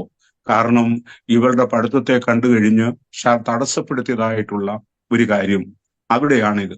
ഇവിടെ ഇതൊക്കെ പാസ്റ്ററെ ഞാൻ പറയാനായിട്ടുള്ള ഒരു കാരണം കൂടെ നമ്മൾ മനസ്സിലാക്കണം. ഞാൻ ഒരു സാധാരണ മനുഷ്യൻ, ലോകപ്രകാരം നോക്കിക്കഴിഞ്ഞാൽ ഏറ്റവും അധികമായി രാഷ്ട്രീയത്തിന്റെ പുറകെ നടന്ന് എന്തും ചെയ്യാൻ മടിയില്ലാത്തിരുന്ന സ്ഥാനത്തു നിന്ന് നമ്മുടെ ദൈവത്തിന്റെ കരുണയൊന്നുകൊണ്ട് മാത്രമാണ് ഞാൻ രക്ഷയുടെ അനുഭവത്തിലേക്ക് വന്നത്. ഇസ്രായേൽ പൗരതയോട് എനിക്ക് സംബന്ധമില്ലായിരുന്നു. എനിക്ക് ഒരു രോഗിയെ സൗഖ്യമാക്കാനുള്ള കഴിവുമില്ല. അപേക്ഷിക്കുമ്പോൾ അത് കണ്ട് എന്റെ ദൈവം പ്രവർത്തിച്ചു. അതിന്റെ സകല മഹത്വവും അവനാ കൊടുക്കേണ്ടത്. അപ്പോ അതിനു പകരം ആ മഹത്വം ഞാൻ എന്തിനാ എടുക്കുന്നത്? ഞാൻ ആ സൗഖ്യമാക്കിയെന്ന് പറഞ്ഞുള്ള പ്രയോജനം എന്താണ്? ഒരു പ്രയോജനവും അതിൻ്റെ അകത്തില്ല. അത് ദൈവത്തിന് കൊടുക്കുക എന്നുള്ളതാണ്. ആ ദൈവം നമ്മൾ ജ്ഞാനമായിട്ട് പ്രവർത്തിക്കുന്നു. ഞാൻ തിരുവചനത്തിലേക്ക് നമ്മൾ കടന്നു വരുമ്പോൾ ഒത്തിരി ഇഷ്ടപ്പെട്ട ഒരു കഥാപാത്രമാണ് തേപ്പാനൂസ്, അല്ലേ? തേപ്പാനൂസ് കല്ലേറ് കൊള്ളുമ്പോഴും പരിശുദ്ധാത്മ പൂർണ്ണനായി സ്വർഗത്തേക്ക് ഉറ്റുനോക്കി സ്വർഗം തുറന്നിരിക്കുന്നതൊക്കെ കണ്ടു. ആ തേപ്പാനൂസിനെ കല്ലെറിഞ്ഞത് ശൗലിന് സമ്മതമായിരുന്നുവെന്ന് 8-ാം അധ്യായത്തിൽ പ്രാരംഭത്തിൽ തന്നെ നമ്മൾ വായിക്കുന്നു. എന്താണ് ഈ തേപ്പാനൂസിനോട് പൗലുസിനുണ്ടായിരുന്ന സമ്മതം കൊടുക്കാനുള്ള കാരണം? നമ്മൾ 6-ാം അധ്യായത്തിലൊക്കെ കടന്നു വരുമ്പോൾ കാണുന്നുണ്ട്. തേപ്പാനൂസ് കൃപയും ശക്തിയും നിറഞ്ഞവനായി ഒരുപാട് അടയാളങ്ങളും അത്ഭുതങ്ങളും ചെയ്തു കഴിഞ്ഞപ്പോൾ അവന്റെ ജ്ഞാനത്തോട് എതിർക്കാൻ ആർക്കും സാധിച്ചില്ല. ആർക്കാ? ലിബർട്ടീനർ എന്നും പറഞ്ഞുകൊണ്ട് ഒരു ഭാഗം പറയുന്നുണ്ട് 6-ാം അധ്യായത്തിൽ. ലിബർട്ടീനർ എന്ന് പറഞ്ഞു കഴിഞ്ഞാൽ പ്രീ ചർച്ച്, അവര് സൗഖ്യം കിട്ടിയ കുറച്ച് ആൾക്കാർ, അവരുടെ ഒരു പള്ളിയുണ്ട്. മറ്റേതൊന്ന് കുറേനക്കാരൻ, അതായത് കർത്താവിന്റെ കുരിശൊക്കെ എടുത്തവരും അവിടുന്ന് കുറേന എന്ന് പറയുന്ന അവിടുന്ന് വന്നിട്ടും വിദ്യാഭ്യാസവും കാര്യങ്ങളും ഒക്കെ ആഫ്രിക്കൻ രാജ്യമാണെങ്കിലും ഉള്ളവര്. അടുത്തത് കിലിക്കിയക്കാർ. ഈ കിലിക്കിയക്കാരനാണ് പൗലുസ്, ഗമാലിയലിന്റെ കാൽപാദത്തിൽ ഇരുന്ന് പഠിച്ചവൻ. അവനെയാണ് ചർച്ചയിൽ ആര് തോൽപ്പിച്ച? അലക്സാന്ദ്രിയക്കാരുണ്ട്, മറ്റവരുണ്ട്. പ്രാഗൽഭ്യം പറഞ്ഞിട്ടുള്ള മുഴുവൻ എണ്ണത്തിനെയും മേശമേൽ ശുശ്രൂഷിക്കുന്ന ഒരുത്തൻ എന്ന് വെച്ചു കഴിഞ്ഞാൽ ഒരു ക്ലാസ് 4 ജീവനക്കാരൻ. അവന് ഭക്ഷണം ഉണ്ടാക്കാനേ അറിയത്തുള്ളൂ, പക്ഷേ അവന്റെ മേൽ ദൈവത്തിന്റെ ശക്തി ആവരിച്ചു. അത് അവന്റെ നിമിത്തമല്ല. വേദപുസ്തകം പറയെങ്കിലും ഞാനാകുന്നത് ദൈവകൃപയാല. അപ്പൊ അതുകൊണ്ട് എന്നെ സംബന്ധിച്ചിടത്തോളം എനിക്ക് എന്തെങ്കിലും പ്രവർത്തിക്കാൻ ഒരു അവസരം തന്നത് ഈ ദൈവമാണ്. അല്ലെങ്കിൽ ഈ ലോകത്തിൽ കൂടെ നടന്നു കഴിയുന്നതായിട്ടുള്ള അവസരത്തില് എന്റെ സ്നേഹിതന്മാര്, എനിക്കിപ്പോ 68 വയസ്സ് കഴിഞ്ഞു, 69ാമത്തെ വയസ്സിലേക്ക് ഞാൻ പ്രവേശിച്ച. എൻ്റെ കൂടെ ഡിഗ്രിക്ക് ഉണ്ടായിരുന്നതും PGക്ക് ഉണ്ടായിരുന്നതും ഒത്തിരി പേര് ഇപ്പം ജീവനോടുണ്ട്, കുറച്ചു പേരൊക്കെ മരിച്ചുപോയി. അവരോട് ചോദിച്ചാൽ പറഞ്ഞതിന് അന്നത്തെ സ്വഭാവത്തിന്, കോളേജ് വിദ്യാഭ്യാസ കാലത്തെ സ്വഭാവത്തിന്റെ അകത്ത് പിന്നെ ആ സ്വഭാവമാണ് മുന്നോട്ട് കൊണ്ടുപോയിരുന്നെങ്കിൽ റാന്നിയിൽ എവിടെയെങ്കിലും ഒരു രക്തസാക്ഷി കല്ലായിട്ട് അവശേഷിച്ചേനെ. ഇന്നയാൾ ഇത്രാം തീയതി കൊല്ലപ്പെട്ടു എന്ന് പറഞ്ഞുകൊണ്ടുള്ള ഒരു കല്ല് സ്ഥാപിച്ചേനെ. ആ സ്ഥാനത്തു നിന്ന് എന്നോട് കാണിച്ച ദൈവത്തിന്റെ സ്നേഹം എത്ര സ്തുതിച്ചാ തീരും, എത്ര മഹത്വം കൊടുത്താൽ തീരും. അതനുസരിച്ചുള്ള പ്രവർത്തനമായിട്ടാണ് കടന്നുപോയത്. എനിക്കുള്ളത് മുഴുവൻ ദൈവം തന്നിട്ടുള്ളതാ. എന്റെ ഭവനത്തിന്റെ അകത്ത് ആർക്കും ഏതവസരത്തിലും അന്നും കടന്നു വരാം. ഞാൻ പറഞ്ഞല്ലോ, ഒരിക്കലും ഞാൻ ഓർക്കുന്നുണ്ട്, ഞാന് ഹൈറേഞ്ചിൽ ചെന്ന് കഴിയുമ്പോൾ സാജു പാസ്റ്റർക്കും ഒക്കെ അറിയാവുന്നതാണ്, മറ്റുള്ള മധ്യ കേരളത്തിലെ രീതി ഒന്നുമല്ല ഹൈറേഞ്ചിൽ, പ്രത്യേകിച്ച് തോട്ടം മേഖലകളിലൊക്കെ ഉള്ളതെന്ന് പറയുന്നത് നമുക്ക് ഊഹിക്കാൻ പോലും പറ്റാത്ത അയഞ്ഞ ബന്ധങ്ങൾ പലതുണ്ട്. അങ്ങനെ കത്തിപ്പാറത്തടത്തിലെ പിന്നെ പള്ളിയിൽ ഞാൻ കടന്നു ചെന്ന് കഴിഞ്ഞപ്പോ അവിടെ ഒരു കൊച്ചിനെ കൊണ്ടുവന്നു. ആ കൊച്ചു പ്രഗ്നന്റ്. ആ പ്രഗ്നന്റ് ആയിട്ടുള്ളത് കൊച്ചിനെ കണ്ടു കഴിഞ്ഞാൽ ഒരു 20 വയസ്സൊക്കെ തോന്നത്തുള്ളൂ. അപ്പൊ അവളോട് കാര്യങ്ങളൊക്കെ തിരക്കിയപ്പോൾ അവളുടെ പിതാവ് തന്നെയാണ്. നമ്മൾ വേദപുസ്തകത്തിന്റെ അകത്ത് ലൂത്തിനെ കണ്ടിട്ടുണ്ട്, ലൂത്തിന്റെ മക്കളെ കണ്ടിട്ടുണ്ട്. പക്ഷേ കത്തിപ്പാറത്തടം പള്ളിയുടെ ആ അച്ഛന്റെ ആ റൂമിന്റെ അകത്ത് ഞങ്ങൾ ഇരിക്കുമ്പോൾ ഞങ്ങളുടെ മുമ്പിൽ നിൽക്കുന്നത് ലൂത്തിന്റെ ഒരു മകള്. മനസ്സിലാക്കണം, എന്ത് ചെയ്യാനായിട്ട് സാധിക്കും. ഇത് എന്നെ ഒരുപാട് ഭാരപ്പെടുത്തിയ കാര്യം. അപ്പൊ അന്ന് മുതൽ ഞാൻ പ്രവർത്തിക്കാനായിട്ട് തുടങ്ങി, കുഞ്ഞുങ്ങളുടെ ഇടയിലുള്ള പ്രവർത്തനം തുടങ്ങി. ഈ 403 കുഞ്ഞുങ്ങൾ 24 വർഷം കൊണ്ട് 403 കുഞ്ഞുങ്ങളെ എടുത്തു വളർത്തി. എന്റെ മക്കളായിട്ടാണ് വളർത്തിയത്. അവരോട് ഞാൻ പറയുമായിരുന്നു, എവിടെയെങ്കിലും ചെല്ലുമ്പോൾ നിങ്ങളോട് ആരാണ് നിങ്ങളുടെ പപ്പനെന്ന് ചോദിച്ചാൽ ധൈര്യത്തോടെ പറഞ്ഞു, സ്നേഹപുരത്തെ ബാബുസാറാ, നിങ്ങൾ എന്റെ മക്കളാ, എനിക്ക് ഒരു മടിയുമില്ല, അതിൻ്റെ അകത്ത് വീട്ടിൽ നിർത്താൻ പറ്റത്തില്ല എന്ന് പറഞ്ഞിട്ടുള്ളവരുണ്ട്. സ്ഥാപനം വിട്ട് ഓടിപ്പോകുമെന്ന് പറഞ്ഞവരുണ്ട്. അവരാരും എങ്ങും ഓടിപ്പോയിട്ടില്ല. അത് ഉരുളരെന്ന് പറയുന്ന ഒരു ജാതിയുണ്ട്, അത് ട്രൈബിന്റെ ഏറ്റവും താഴേക്കിടയിലുള്ളതാണ്. അവിടെയുള്ള കുഞ്ഞുങ്ങൾ വന്നിട്ട് ഇവിടെ പഠിച്ചു കഴിഞ്ഞ ഒരു ഡോക്ടറായവരുണ്ട്. അതിലുപരി പ്രഭുദാസ്, അജിന്, ജോൺസന്, പിന്നെ ശിശില്, ഇങ്ങനെയുള്ള സുവിശേഷ വേലയ്ക്ക് വേണ്ടിയിട്ട് പ്രതിഷ്ഠിച്ചിട്ടുള്ള എത്രയോ പേരുണ്ട്. എത്രയോ പേര് കർത്താവിന്റെ വേലയിലുണ്ട്. പ്രഭുദാസ് വിക്കനായിട്ടുള്ള ഒരു കൊച്ചനായിരുന്നു, പക്ഷെ ഇന്ന് അവൻ പ്രഗത്ഭനായിട്ടുള്ള ഒരു പ്രസംഗകന്. അജിന് മെഡിക്കൽ സയൻസ് അനുസരിച്ച് ഇനി ഒരു സൗഖ്യമില്ല എന്ന് പറഞ്ഞ കുടൽ അളിഞ്ഞു പോകുന്ന രോഗമായിരുന്നു. ഇന്ന് വെൺമണി മാർത്തോമാപ്പള്ളിയില് അവൻ അവിടുത്തെ ശുശ്രൂഷകന്മാരില് BA ഒക്കെ കഴിഞ്ഞ് കോമ്പാടിയിലെ പഠിത്തം കഴിഞ്ഞു. ഇപ്പൊ അവിടെ 1 കൊല്ലത്തെ 1.5 കൊല്ലത്തെ വേണ്ടിയ ട്രെയിനിങ് ഉണ്ട്. അതിനുശേഷം ദൈവം അനുവദിക്കുന്നുവെങ്കിൽ കോട്ടയത്ത് സെമിനാരിയിലേക്ക് BD കോഴ്സിന് വേണ്ടിയിട്ട് കടന്നു പോവുക. അപ്പൊ ഇതിനേക്കാൾ കൂടുതൽ എന്താ യോഹന്നാൻ പറയുന്ന പോലെ എന്റെ മക്കൾ സത്യത്തിൽ നടക്കുന്നു എന്നറിയുന്നതിൽ ഒഴികെ മറ്റൊരു സന്തോഷവുമില്ലാത്ത ഒരു അവസരം. അപ്പോ ഇത് ഞാൻ ഓർപ്പിക്കുന്നത്, എന്റെ വേലയെ സംബന്ധിച്ചിടത്തോളം എനിക്ക് യാതൊരു വിധത്തിലുള്ള പുറകോട്ട് തിരിഞ്ഞു നോക്കുമ്പോൾ അർഹതയില്ലാത്ത കാര്യങ്ങൾ ദൈവം ചെയ്തിട്ടുണ്ട്. ഇപ്പോഴും എനിക്ക് ബുദ്ധിമുട്ടുകൾ ശാരീരികമായിട്ട് ഒത്തിരി കാര്യങ്ങളുണ്ട്. പക്ഷെ എന്ന് വരികില് ഞാൻ പറയട്ടെ, ഈ ശാരീരിക ബുദ്ധിമുട്ടുകൾ ഉണ്ടെങ്കിലും ഒരു സ്ഥലത്ത് പോലും എന്നോട് പ്രസംഗിക്കാൻ പറഞ്ഞാൽ വയ്യാന്ന് ഞാൻ പറയത്തില്ല, ഞാൻ തയ്യാറായിട്ടില്ലെന്ന് ഞാൻ പറയത്തില്ല. കാരണം ഞാൻ അതിനെ സാധാരണ നിങ്ങളെയൊക്കെ പഠിപ്പിക്കുമ്പോഴും പറയുന്ന കാര്യമായിരുന്നു. മാരാമൺ കൺവെൻഷൻ എനിക്ക് പ്രസംഗിക്കാൻ വേദി കിട്ടത്തില്ലെന്ന് എനിക്ക് നല്ല നിശ്ചയമുണ്ട്. പക്ഷെ മാരാമണ്ണ് പോകുമ്പോഴും ഒരു പ്രസംഗം എന്റെ കൈവശം കാണുക. ആരെങ്കിലും മെത്രാപ്പൊലീത്തായ്ക്ക് വയ്യാതെയായി, അച്ഛന്മാർക്ക് വയ്യാതെയായി, ഒരാൾ പ്രസംഗിക്കാൻ വേണമെന്ന് പറഞ്ഞു കഴിഞ്ഞാൽ എന്നോട് പറഞ്ഞാൽ പ്രസംഗിക്കാനുള്ള ഒരു കുറിപ്പ് നമ്മുടെ കയ്യിലുണ്ട്. ഇപ്പോഴും അത് തന്നെയാണ്. ഇന്ന് പകലും ഒരു BBSന്റെ ഉദ്ഘാടനം അത് നിർവഹിച്ചതിന് ശേഷം ഇരുന്നുകൊണ്ടാ ചെയ്യുന്നത്. ഒരുപാട് ബലഹീനതകളുണ്ട്, ശരീരത്തിന്റെ പ്രയാസങ്ങളുണ്ട്. എന്നെ പരിശോധിച്ച ഡോക്ടർ ഒരിക്കൽ പറഞ്ഞു, ഈ അടുത്ത സമയത്ത് പറഞ്ഞു, 41% ശ്വാസകോശത്തിന് തകരാറുണ്ട്. അത് ശരിയാ, ഈ 41% തകരാറുണ്ട്, ബാക്കി 59 ഉള്ളൂ എന്ന് പറഞ്ഞുകൊണ്ട് ഞാൻ മൗനമായിട്ടിരുന്നാൽ 41% അതിന്റെ കേട് മാറുമോ? അവർ പറഞ്ഞു ഇനി അത് ശരിയാകത്തില്ലെന്ന്. എന്നാ പിന്നെ ഉള്ളത് വെച്ചുകൊണ്ട് ചെയ്യാവുന്ന പണി ചെയ്യാന്ന് കണ്ടുകൊണ്ടുള്ളതായിട്ടുള്ള അപ്പോ അതുകൊണ്ട് ദോഷമൊന്നും വന്നിട്ടില്ല. എനിക്ക് ദൈവം സാർ 3 മക്കളെ, ഞാൻ വളർത്തിയ കുഞ്ഞുങ്ങളെ കൂടാതെ 3 മക്കളെ തന്നിട്ടുണ്ട്. മൂത്തയാള് ഇവാഞ്ചലിക്കൽ ചർച്ചിലെ ഒരു പട്ടക്കാരനാണ്. അദ്ദേഹം BA MA വരെ പഠിച്ചത് SB കോളേജിൽ നിന്നാണ്. അത് കഴിഞ്ഞിട്ട് പൂനായിലെ UBSC നിന്ന് BD എടുത്തു. കോട്ടയത്ത് പഴയ സെമിനാരിൽ FFRC നിന്ന് MDH തിയോളജിയിൽ പാസ്സായി.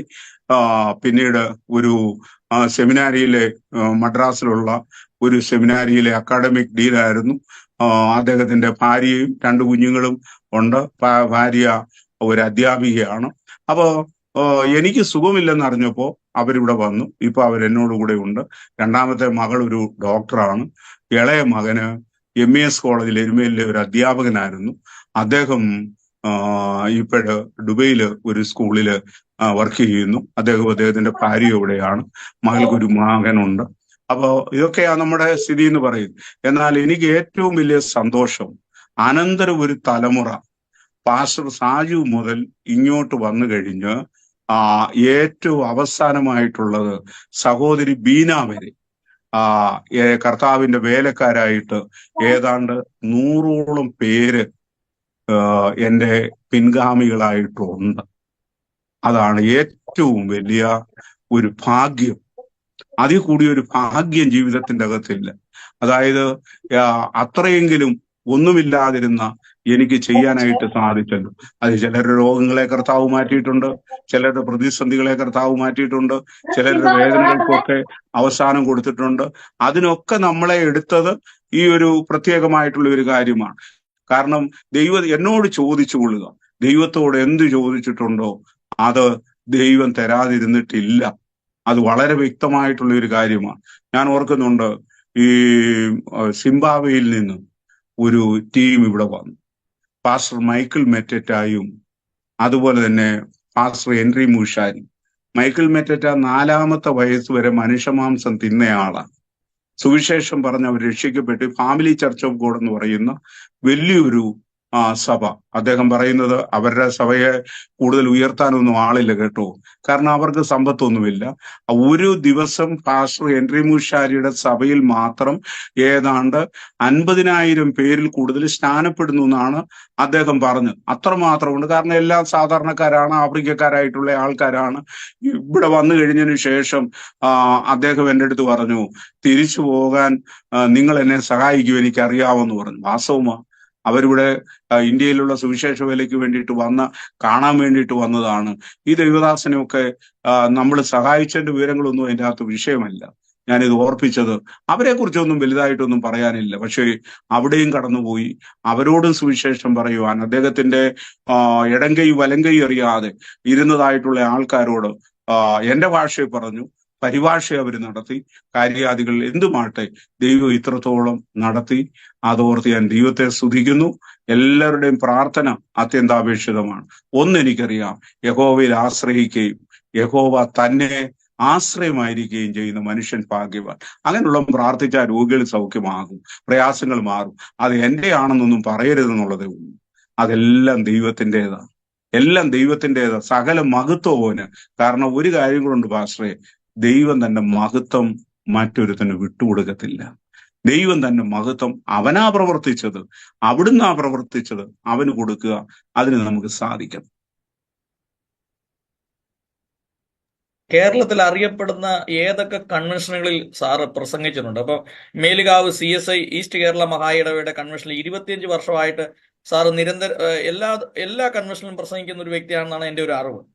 അതുപോലെ കേരളത്തിൽ അറിയപ്പെടുന്ന മാർത്തോമ സഭയായാലും CSI ഇവാഞ്ചലിക്കൽ പെന്തക്കോസ്റ്റൽ ഇതുപോലുള്ള കൺവെൻഷൻ സ്റ്റേജുകളിൽ സാർ എവിടെയൊക്കെ പ്രസംഗിച്ചിട്ടുണ്ട്? ഒന്ന്, ഞാന് മിക്കവാറും ഉള്ള ചർച്ചസിന്റെ ഒക്കെ പ്രധാന കൺവെൻഷന് പ്രസംഗിച്ചിട്ടുണ്ട്.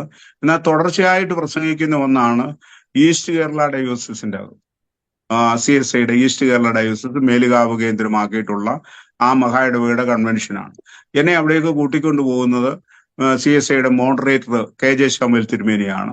അതിനുശേഷം നമ്മുടെ ഈ കൂടത്തായി കേസൊക്കെ തെളിയിച്ചതായിട്ടുള്ള KG സൈമൺ സാറിന്റെ സഹോദരൻ KG ഡാനിയൽ ബിഷപ്പ്, പിന്നീട് ഇപ്പോഴത്തെ ബിഷപ്പ് വന്ന് VS ഫ്രാൻസിസ് ബിഷപ്പ്, ഇവരൊക്കെ കൊണ്ടുപോയി. ഇപ്പൊ ഈ 41ാമത് കൺവെൻഷനാണ് ഈ ഫെബ്രുവരി നടന്നത്.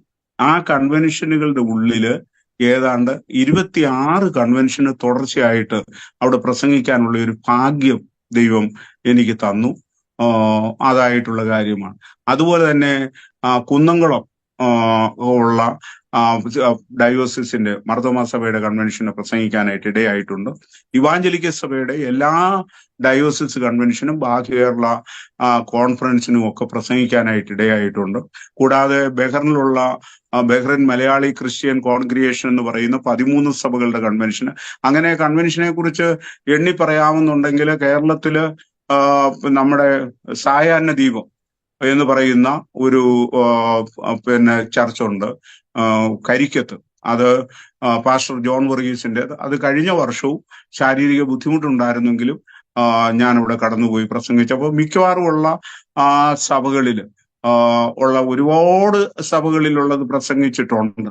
പ്രസംഗിക്കാത്ത ഒരു വർഷം എൻ്റെ വിചാരം ഞാനാണ് കൂടുതൽ കൺവെൻഷന് കേരളത്തില് ഓരോ വർഷങ്ങളിലും പ്രസംഗിച്ചിട്ടുള്ളത്. 2019 വരെ, അല്ലെങ്കിൽ ഈ കോവിഡിന് തൊട്ട് മുമ്പ് വരെ പ്രസംഗിച്ചു കൊണ്ടിരുന്നത് വിശ്രമമില്ലാത്ത രീതിയിൽ കേരളത്തിന്റെ ഒരറ്റം മുതൽ അങ്ങ് കാസർഗോഡ് മുതൽ ഇങ്ങോട്ട് വരെ ഉള്ള കൺവെൻഷനുകളിൽ പ്രസംഗിച്ചിട്ടുണ്ട്. അതുകൊണ്ട് വെറുതെ പ്രസംഗിച്ചു എന്നുള്ളതല്ല, ആവതുള്ളിടത്തോളം ഒരു പ്രസംഗം തന്നെ മറ്റൊരിടത്ത് ചെയ്യാൻ ഞാൻ ശ്രമിക്കാറില്ല.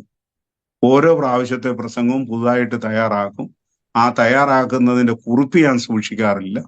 അതായത് ഇപ്പൊ ഞാനൊരു കാര്യം പറയാൻ ആഗ്രഹിക്കുന്നത്, ഇപ്പൊ ഞങ്ങള് ഈ ബൈബിൾ സ്കൂളിലൊക്കെ പഠിക്കുന്ന ആളുകൾക്ക് ഈ അധ്യാപകരെ കുറിച്ചൊരു വലിയ, അന്നൊക്കെ ബാബു സാറിനെയൊക്കെ എനിക്കൊക്കെ ഭയങ്കര പേടിയാ. ബാബു സാറിന്റെ ഒരു ജീപ്പുണ്ട്.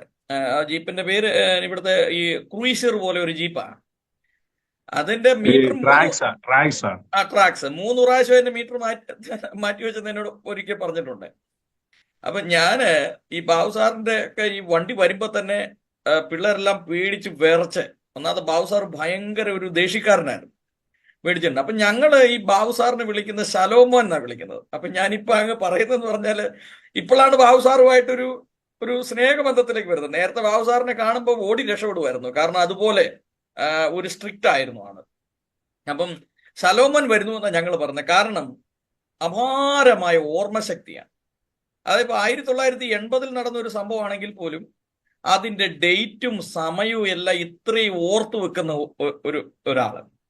അപ്പം അങ്ങനെ എന്താണ് ഇതിന്റെ പിന്നിലുള്ള രഹസ്യം എന്ന് പറഞ്ഞു കഴിഞ്ഞാല് പ്രാർത്ഥനയാണ്. ഏത് മീറ്റിങ്ങിന് പോയിട്ട് തിരിച്ചു വന്നാലും രാവിലെ 5 മണി എന്ന് പറയുന്ന ഒരു സമയം ഉണ്ടെങ്കിൽ ഈ ബാബു സാർ എഴുന്നേറ്റ് പ്രാർത്ഥിക്കും എന്നാണ് ഞാൻ അറിഞ്ഞത്. അപ്പൊ ഞാൻ ഇങ്ങനെ നിരീക്ഷിക്കും ഒരേ ആ കാര്യങ്ങൾ. ഇനി അതിൻ്റെ അകത്ത് ഏറ്റവും പ്രധാനപ്പെട്ട കാര്യം എന്ന് പറഞ്ഞാല്, കേരളത്തിൽ തന്നെ സുവിശേഷകന്മാരിൽ ലൈബ്രറി സൂക്ഷിക്കുന്ന, ലൈബ്രറി ഉള്ള, സ്വന്തമായിട്ട് വീടിന്റെ 2ാമത്തെ നിലയില് ഒരു വലിയ ലൈബ്രറി ബാബു സാറ് എന്നുണ്ട്. അതിനെക്കുറിച്ചൊന്ന് പറയാമോ? എത്ര പുസ്തകങ്ങളുണ്ട്, എങ്ങനെയാണ് ഈ പ്രസംഗങ്ങൾ തയ്യാറാക്കുന്നത്, വേദപഠനം നടത്തിയിട്ടുള്ളത് എങ്ങനെയാണെന്നൊന്ന് പറയാമോ? ഈ സാജു ഭാഷ, എനിക്ക് വേദോത്സവം ഒരു ബൈബിൾ സെമിനാരിൽ പോയി പഠിക്കാനുള്ള ഭാഗ്യം കിട്ടിയിട്ടില്ല. ഭാഗ്യമുള്ളവർക്കേ അതിന് സാധിച്ചിട്ടുള്ളൂ. അപ്പൊ ഞാൻ നേരത്തെ പറഞ്ഞല്ലോ, എനിക്ക് വേദോത്സവത്തെ കുറിച്ചൊന്നും വലിയ അറിവൊന്നുമില്ല. എന്നാല് അക്ഷരങ്ങൾക്ക് ജീവൻ ഉണ്ടെന്ന് വിശ്വസിക്കുന്ന ഒരാളാണ് ഞാൻ. ഒരു തുണ്ട് പേപ്പറിന്റെ അകത്ത് എഴുതി വെച്ചാൽ അത് പിന്നീടേയും സംസാരിക്കുന്നു. അതുകൊണ്ട് ഞാൻ എഴുതിയ ഒരു പേപ്പർ, ഈ പത്രങ്ങൾ ഒഴിച്ച് മറ്റൊന്നും ഞാൻ നശിപ്പിക്കാറായിട്ടില്ല, വിൽക്കാറായിട്ടില്ല. അതൊക്കെ ഇങ്ങനെ അടുക്കി സൂക്ഷിക്കും. ഒരു രഹസ്യം പറയാം, 2ാം ക്ലാസ്സിലെ മലയാള പാഠ പുസ്തകം വരെ അന്ന് ഞാൻ പഠിച്ചുകൊണ്ടിരുന്ന എൻ്റെ കയ്യിലുണ്ട്. അപ്പോൾ അങ്ങനെ സൂക്ഷിച്ചു വെക്കുന്ന ഒരു സ്വഭാവമുണ്ട്. അപ്പോൾ അങ്ങനെ ബിബ്ലിക്കലായിട്ടുള്ളതും മറ്റുള്ള പുസ്തകങ്ങളും ഉണ്ട്. ഇപ്പൊ ഏതാണ്ട് എനിക്ക് തോന്നുന്നത് ഒരു 7000-ഓളം ബുക്ക് കാണും. ആ ബുക്കുകളെല്ലാം തന്നെ ഞാൻ വായിച്ചിട്ടുള്ള ബുക്കുകളാണ്. അല്ല, അതൊരു ഭയങ്കര സംഭവമല്ലേ, 7000 പുസ്തകങ്ങൾ. അത് മുഴുവൻ വായിച്ചിട്ടുള്ള പുസ്തകങ്ങളാണ്. വായിക്കാത്ത ഒരു പുസ്തകങ്ങളും ഇല്ല. അപ്പോ ഈ അടുത്ത സമയത്ത് ഒരു സ്ഥലത്ത് ഞാനിവിടെ പങ്കെടുക്കുന്നിടത്ത് വന്നിട്ടുള്ള ഒരു ദൈവദാസൻ, അദ്ദേഹം your god is too small, നിങ്ങളുടെ ദൈവം വളരെ ചെറുതാണെന്നുള്ള ഒരു പുസ്തകമുണ്ട്. അത് എഴുതിയിട്ടുള്ളത് വില്യംസ് എന്ന് പറയുന്ന ആളാണെന്ന് പറഞ്ഞു. ഞാന് യോഗമൊക്കെ അവസാനിച്ചു കഴിഞ്ഞു. അദ്ദേഹം ഒത്തിരി തിരക്കാ. ഞാൻ പറഞ്ഞു 1 മിനിറ്റ് എനിക്ക് സംസാരിക്കണം. വില്യംസ് അല്ല, അത് ജെ.ബി. ഫിലിപ്പ് എന്ന് പറയുന്ന ഒരു ദൈവദാസനാണ്. അദ്ദേഹം എഴുതിയിട്ടുള്ള വേറെ പുസ്തകങ്ങളും പലതും ഉണ്ട്. ഇദ്ദേഹം എന്റെ കണ്ണിലോട്ട് നോക്കി, കാരണം ഞാൻ ഒരു വഴിയുടെ സഹായത്തോടാണ് നിൽക്കുന്നത്. അദ്ദേഹം പറഞ്ഞ അങ്ങനെയാന്ന്. ഞാൻ പറഞ്ഞ അങ്ങനെയാന്ന് പറഞ്ഞു. അത് കഴിഞ്ഞ് അദ്ദേഹം ചെന്നിട്ട് എന്നെ വിളിച്ചിട്ട് പറഞ്ഞു, തെറ്റ് തിരുത്തി. ഞാൻ പറഞ്ഞു തെറ്റല്ല, ഓർമ്മപ്പെശക് എന്ന് പറഞ്ഞാൽ മതി. ഓർമ്മപ്പെശകിന്റെ അകത്ത് വന്നതാ. കാരണം ആ ബുക്കൊന്നും ഇന്ന് കിട്ടാനില്ല. അതായത് നിങ്ങളുടെ ദൈവം വളരെ ചെറുതാണെന്ന് പറയുന്ന ആ പുസ്തകമൊന്നും അന്നത്തെ കാലത്ത് പ്രിന്റ് ചെയ്തു. അത് ഉപയോഗിച്ചവര് കളഞ്ഞു. എനിക്ക് ഈ കോട്ടയം അല്ലെങ്കിൽ എറണാകുളം ഒക്കെ പോയി കഴിഞ്ഞ് ഈ പഴയ ബുക്കുകൾ വിൽക്കുന്ന സ്ഥലം കണ്ടു കഴിഞ്ഞാൽ ഒരു ചാകര പോലെ ഞാൻ അവിടെ ചെന്നിങ്ങനെ നിൽക്കും. ആ പുസ്തകങ്ങളൊക്കെ വാങ്ങിച്ചു കൊണ്ടുവന്ന് സൂക്ഷിക്കാമെന്ന് ഉള്ള ഒരു ചിന്തയാണ്. ഇപ്പൊ ലൈബ്രറി ഒന്നും വീടിന്റെ മുകളിലത്തെ നിലയിലല്ല, അതിനൊരു പ്രത്യേക സ്ഥാനം ഞാൻ താഴെ കണ്ടു, വീടിനോട് ചേർന്ന്. ഇപ്പോഴവിടെ കയറാനും എനിക്ക് ഇച്ചിരി ബുദ്ധിമുട്ടുണ്ട്. അവിടെ ആണ് അതിന്റെ നമ്പറും ഒക്കെ ഇട്ട് സൂക്ഷിച്ച് ഒക്കെ വെച്ചിരിക്കുന്ന ഇതാണ്. അപ്പോ വലിയ സംഭവമാണ്. കാരണം 7000-ലധികം പുസ്തകങ്ങളുണ്ട്. അത് ഈ മോള് മെഡിക്കൽ കോളേജിൽ പഠിക്കുന്ന സമയത്ത് അവിടെ ഫീസും കൊണ്ട് പോയി കഴിഞ്ഞാൽ ആ ഫീസ് അങ്ങ് കൊണ്ടുവന്ന് കോളേജിൽ അടയ്ക്കുമെന്നോ ഹോസ്റ്റലിൽ അടയ്ക്കുമെന്നുള്ളതിനോ ഒരു ഉറപ്പും എൻ്റെ ഭാര്യയ്ക്കോ മോക്കൊക്കെ ഉണ്ടായിരുന്നില്ല. കാരണം ഞാൻ പോകുന്ന പോക്കിന് അവിടെ ഏതെങ്കിലും ഒരു ലൈബ്രറി, ഒരു ബുക്ക് സ്റ്റാളിൽ കയറിയിട്ടുണ്ടെങ്കിൽ അവിടെ ഉള്ള പുസ്തകങ്ങളെല്ലാം ഞാൻ വാങ്ങിച്ചു കൊണ്ടുപോയത്.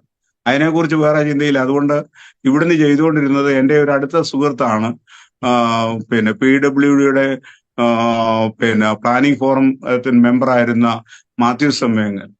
അപ്പൊ അദ്ദേഹത്തോട് വിളിച്ച് എൻ്റെ ഭാര്യ പറയുമായിരുന്നു, പാപ്പച്ചൻ സാറ് പൈസ അങ്ങ് അടച്ചേക്കണേ. കാരണം അല്ലെങ്കിൽ ഞാനാ കൊണ്ടുപോകുന്നതെന്ന് വരിയിൽ അതെത്തത്തില്ല. അപ്പൊ ഈ പുസ്തകം ഇന്ന് നമ്മുടെ ഒരു ബലഹീനതയാണ്. അത് വായിക്കുക എന്നുള്ളത് ഇപ്പോഴുമാണെങ്കിലും നൂർത്തൊക്കെ കയ്യിലെടുത്ത് വെച്ച് വായിക്കാൻ ബുദ്ധിമുട്ടുണ്ടെങ്കിലും ഞാനത് വായിക്കാറായിട്ടുണ്ട്. അത് അത് പ്രത്യേകം ഞാൻ ഇപ്പോ ഈ ഫെബ്രുവരി മാസം മുതൽ ഉപയോഗിക്കുന്നത് ഈ ഒരു ബൈബിളാണ്.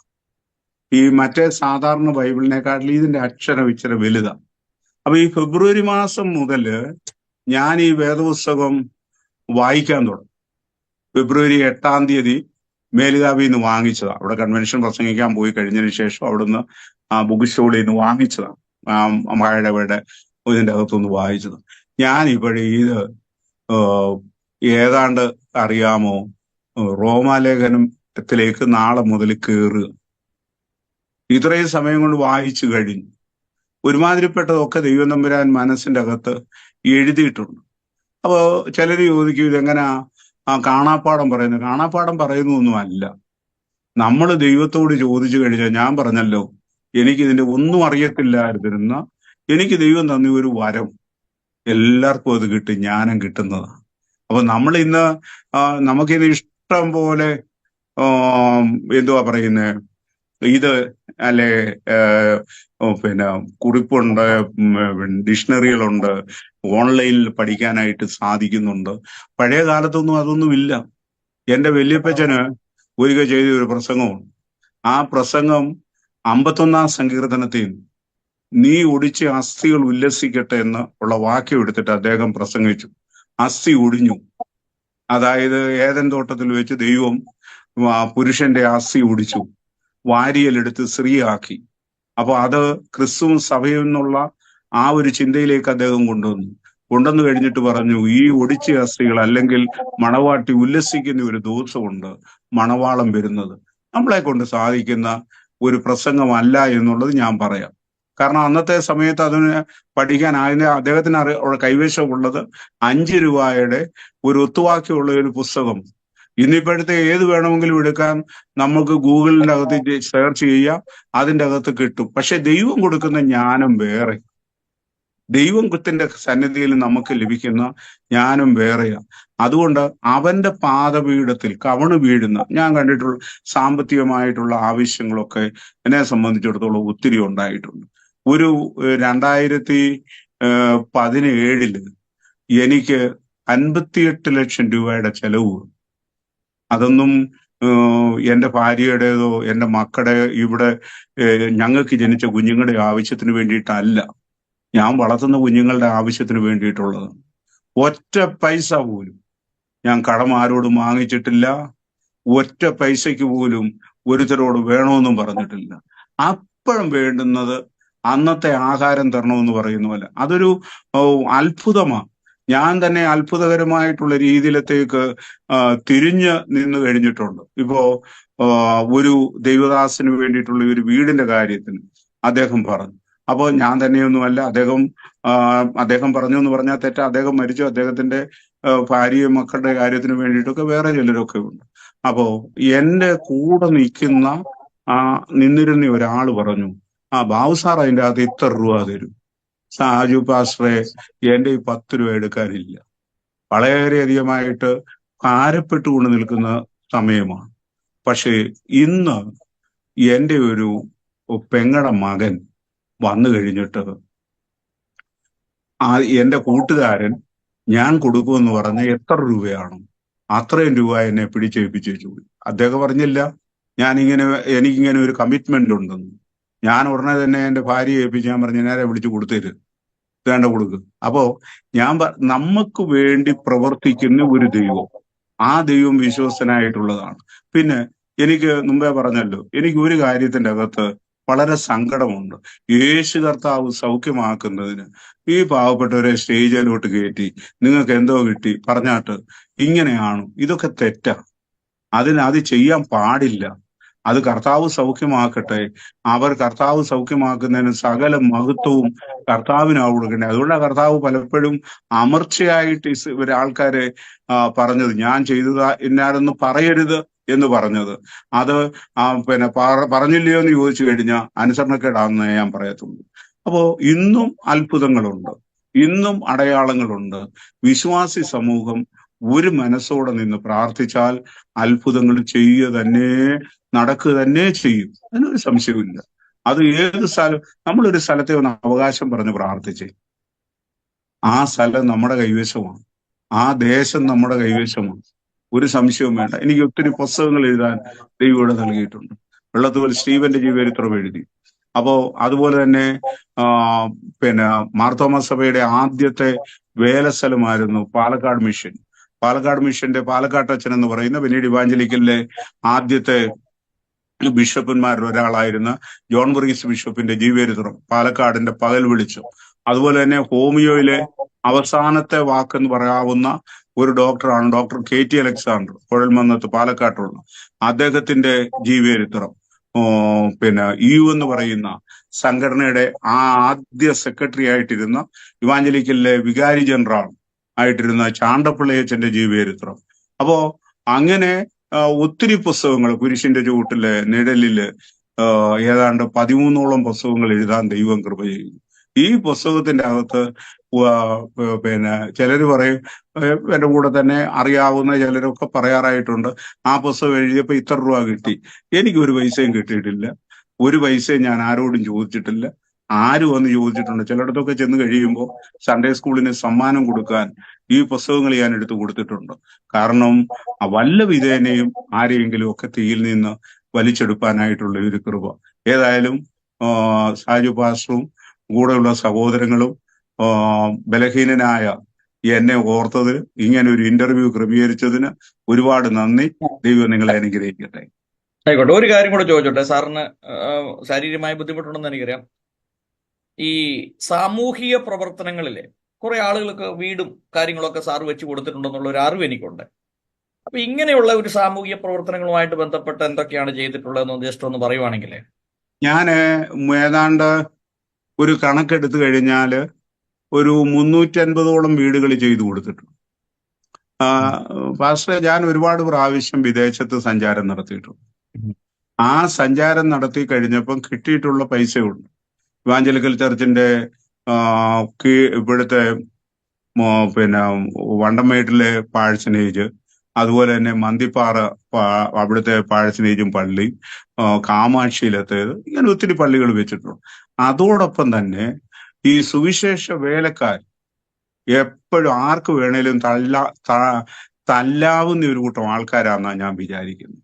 കാരണം ഈ നേപ്പാളിൽ പോയി കഴിഞ്ഞാൽ നേപ്പാളിലെ ആ പിന്നെ മാർക്കറ്റിന്റെ അല്ലെങ്കിൽ വഴിയുടെ സൈഡിൽ വലിയൊരു പിന്നെ ഇത് കൊണ്ടുവന്ന് വെച്ചിട്ടുണ്ട്. അത് എന്തുവാ പിന്നെ അതിങ്ങനെ ഉരുട്ടാവുന്നതാണ്. ആ ഉരുട്ടാവുന്ന അതിൽ ഒരു മന്ത്രം എഴുതിയിട്ടുണ്ട്. അത് പോകുന്നവർ ഇത് തള്ളിക്കഴിഞ്ഞാൽ ആ മന്ത്രത്തിന്റെ പ്രയോജനം അവർക്ക് കിട്ടുമെന്നുള്ളതാണ് നേപ്പാളികളുടെ വിശ്വാസം. അപ്പൊ അതുപോലെ ആ സുവിശേഷ വേലക്കാരെ എന്തെങ്കിലും പറഞ്ഞു കഴിഞ്ഞാൽ കള്ളന്മാരാണെന്നൊക്കെ പറയുന്നതിന്റെ അകത്ത് ഒരു സുഖം, കാരണം അവര് തിരിച്ചൊന്നും പറയത്തില്ലല്ലോ. തിരിച്ച് ആരാടാന്ന് ചോദിക്കുമ്പോ എന്താടാന്ന് ചോദിക്കുന്നതിനോടൊന്നും പറയത്തില്ലല്ലോ. അപ്പൊ അവർക്കൊക്കെ കിട്ടുന്ന വരുമാനം വളരെ കുറവാണ്. അവർക്ക് യാത്രയ്ക്ക് വേണ്ടിയിട്ട് പോകാൻ വാഹനങ്ങളിൽ, ആ വാഹനങ്ങളൊക്കെ ഒരുപാട് വാങ്ങിച്ചു കൊടുത്തിട്ടുണ്ട്. അത് ഈ കിട്ടുന്ന പൈസ, അതായത് ഈ സുവിശേഷ വേലയ്ക്ക് വേണ്ടിയിട്ട് ഉള്ളതിൻ്റെ അകത്ത് ഞാൻ പോകുമ്പോൾ ഞാൻ പറഞ്ഞാൽ ഒത്തിരി പൈസ എൻ്റെ കയ്യിൽ കിട്ടിയിട്ടുണ്ട്. പക്ഷെ എൻ്റെ കയ്യിൽ ആരെങ്കിലും പൈസ തന്നിട്ട് ഇത് സാറിനുള്ളതാണ് എന്ന് പറഞ്ഞിട്ടുണ്ടോ, അത് ഞാൻ ഉപയോഗിച്ചിട്ടുണ്ട്. മറ്റേത് സുവിശേഷ വേലയ്ക്കുള്ളതിൽ ഒരു പൈസ പോലും എനിക്ക് എടുക്കാൻ അനുവാദമില്ല.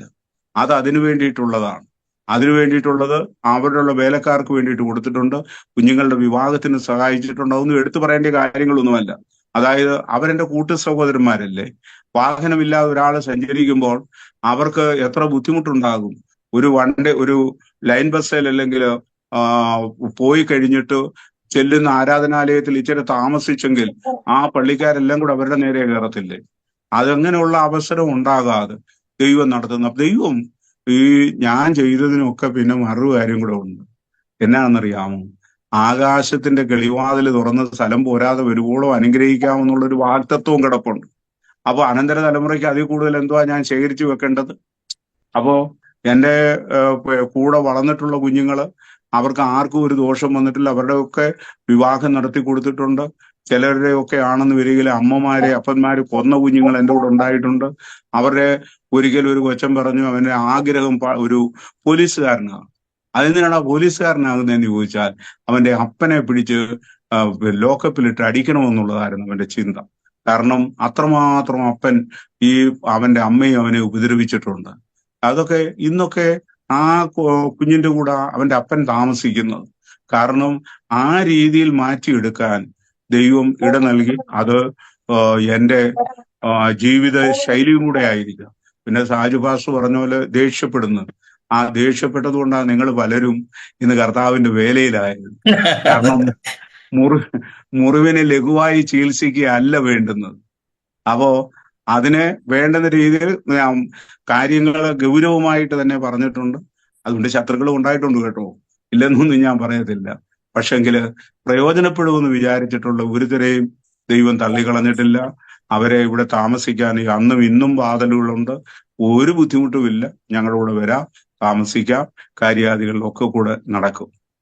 കേരളത്തിലെ അറിയപ്പെടുന്ന മാർ ക്രിസോസ്റ്റം ബിഷപ്പുമായിട്ടൊക്കെ ഏറ്റവും അടുത്ത ബന്ധമുള്ള CSIയിലെ ആയിക്കൊള്ളട്ടെ, ഓർത്തഡോക്സ് സഭയിലെ ആയിക്കൊള്ളട്ടെ, മറ്റ് പെന്തക്കോസ്റ്റൽ ചർച്ചകളിലായിക്കൊള്ളട്ടെ, എല്ലാ സഭകളിലും പാവുസാറിന്റെ ഒരു പ്രത്യേകത എന്ന് പറഞ്ഞാൽ ഒരു സുവിശേഷകൻ എന്ന നിലയ്ക്ക് എല്ലാ സഭകളുമായിട്ട് എവിടെ തനിക്ക് പ്രസംഗിക്കാൻ അവസരം കിട്ടിയാലും അവിടെ പോയി കർത്താവായ യേശു ക്രിസ്തുവിനെ കുറിച്ച് പ്രസംഗിക്കുന്ന ഒരു അനുഗ്രഹിക്കപ്പെട്ട ഒരു സുവിശേഷകനാണ്. എനിക്ക് അതിന്റെ ഇടയിൽ ഒരു കാര്യം കൂടെ ഞാൻ പറയാം. എന്നെ ആദ്യം ആരെങ്കിലും പ്രസംഗത്തിന് വിളിച്ചിട്ടുണ്ടെങ്കിൽ അവർക്ക് പോവും. അതിനെക്കാട്ടിലും വലിയ ആൾക്കൂട്ടം വന്നാലും ഈ ആദ്യം വാക്ക് പറഞ്ഞവരുടെ അടുത്തൊന്നും മാറത്തില്ല. ചിലപ്പോൾ അതിൻ്റെ അകത്ത് 10 പേരെ കാണത്തുള്ളായിരിക്കും. എനിക്ക് ആള് കൂടുന്നതൊന്നും എനിക്കൊരു വിഷയമൊന്നുമില്ല. ഞാൻ ഏറ്റവും കൂടുതൽ ആൾക്കാര് പങ്കെടുത്തിട്ടുള്ള മീറ്റിംഗ് ഫിലിപ്പീൻസില്. പക്ഷെങ്കിൽ അവരെ എനിക്ക് പലരുടെയും മുഖം എനിക്ക് അറിയത്തില്ല. ഒന്നാമത് അവരെ കണ്ടാലെല്ലാം ഒരുപോലെ ഇരിക്കും. ആ കൂട്ടത്തിൽ എനിക്ക് ഒരുത്തരുടെയും മുഖം എനിക്കറിയത്തില്ല. 5 ദിവസം അവിടെ സംസാരിച്ചതാണ്. അതേ സമയത്ത് വാഴൂരിനടുത്തുള്ള ഒരു പള്ളിയിൽ പോയപ്പോ മഴയായിരുന്നു. അന്ന് അവിടെ വന്ന് ഞാൻ അവിടുത്തെ കപ്പയാരും ഔസേപ്പും ഞാനും മാത്രമേ ഉള്ളൂ. അപ്പോ വെളിയിൽ വന്നൊരു മനുഷ്യൻ നിന്നു. ആ മനുഷ്യൻ രക്ഷിക്കപ്പെട്ടു. CPIയുടെ കോട്ടയം ജില്ലാ സെക്രട്ടറി സണ്ണി. അപ്പോ ഏതാ നല്ല മീറ്റിംഗ്? ഈ 10,000 അല്ലെ ലക്ഷങ്ങളോ കൂടിയ മീറ്റിംഗ് ആണോ ഈ ഒരാള് പദം പോർച്ച് നിന്നുകൊണ്ട് കേട്ട പ്രസംഗം? പിന്നെ ഔസേപ്പും ഞാനും മാത്രമേ ഉള്ളൂ. പ്രസംഗിക്കാതെ ഔസേപ്പ് എന്നെ വിടത്തുമില്ലായിരുന്നു.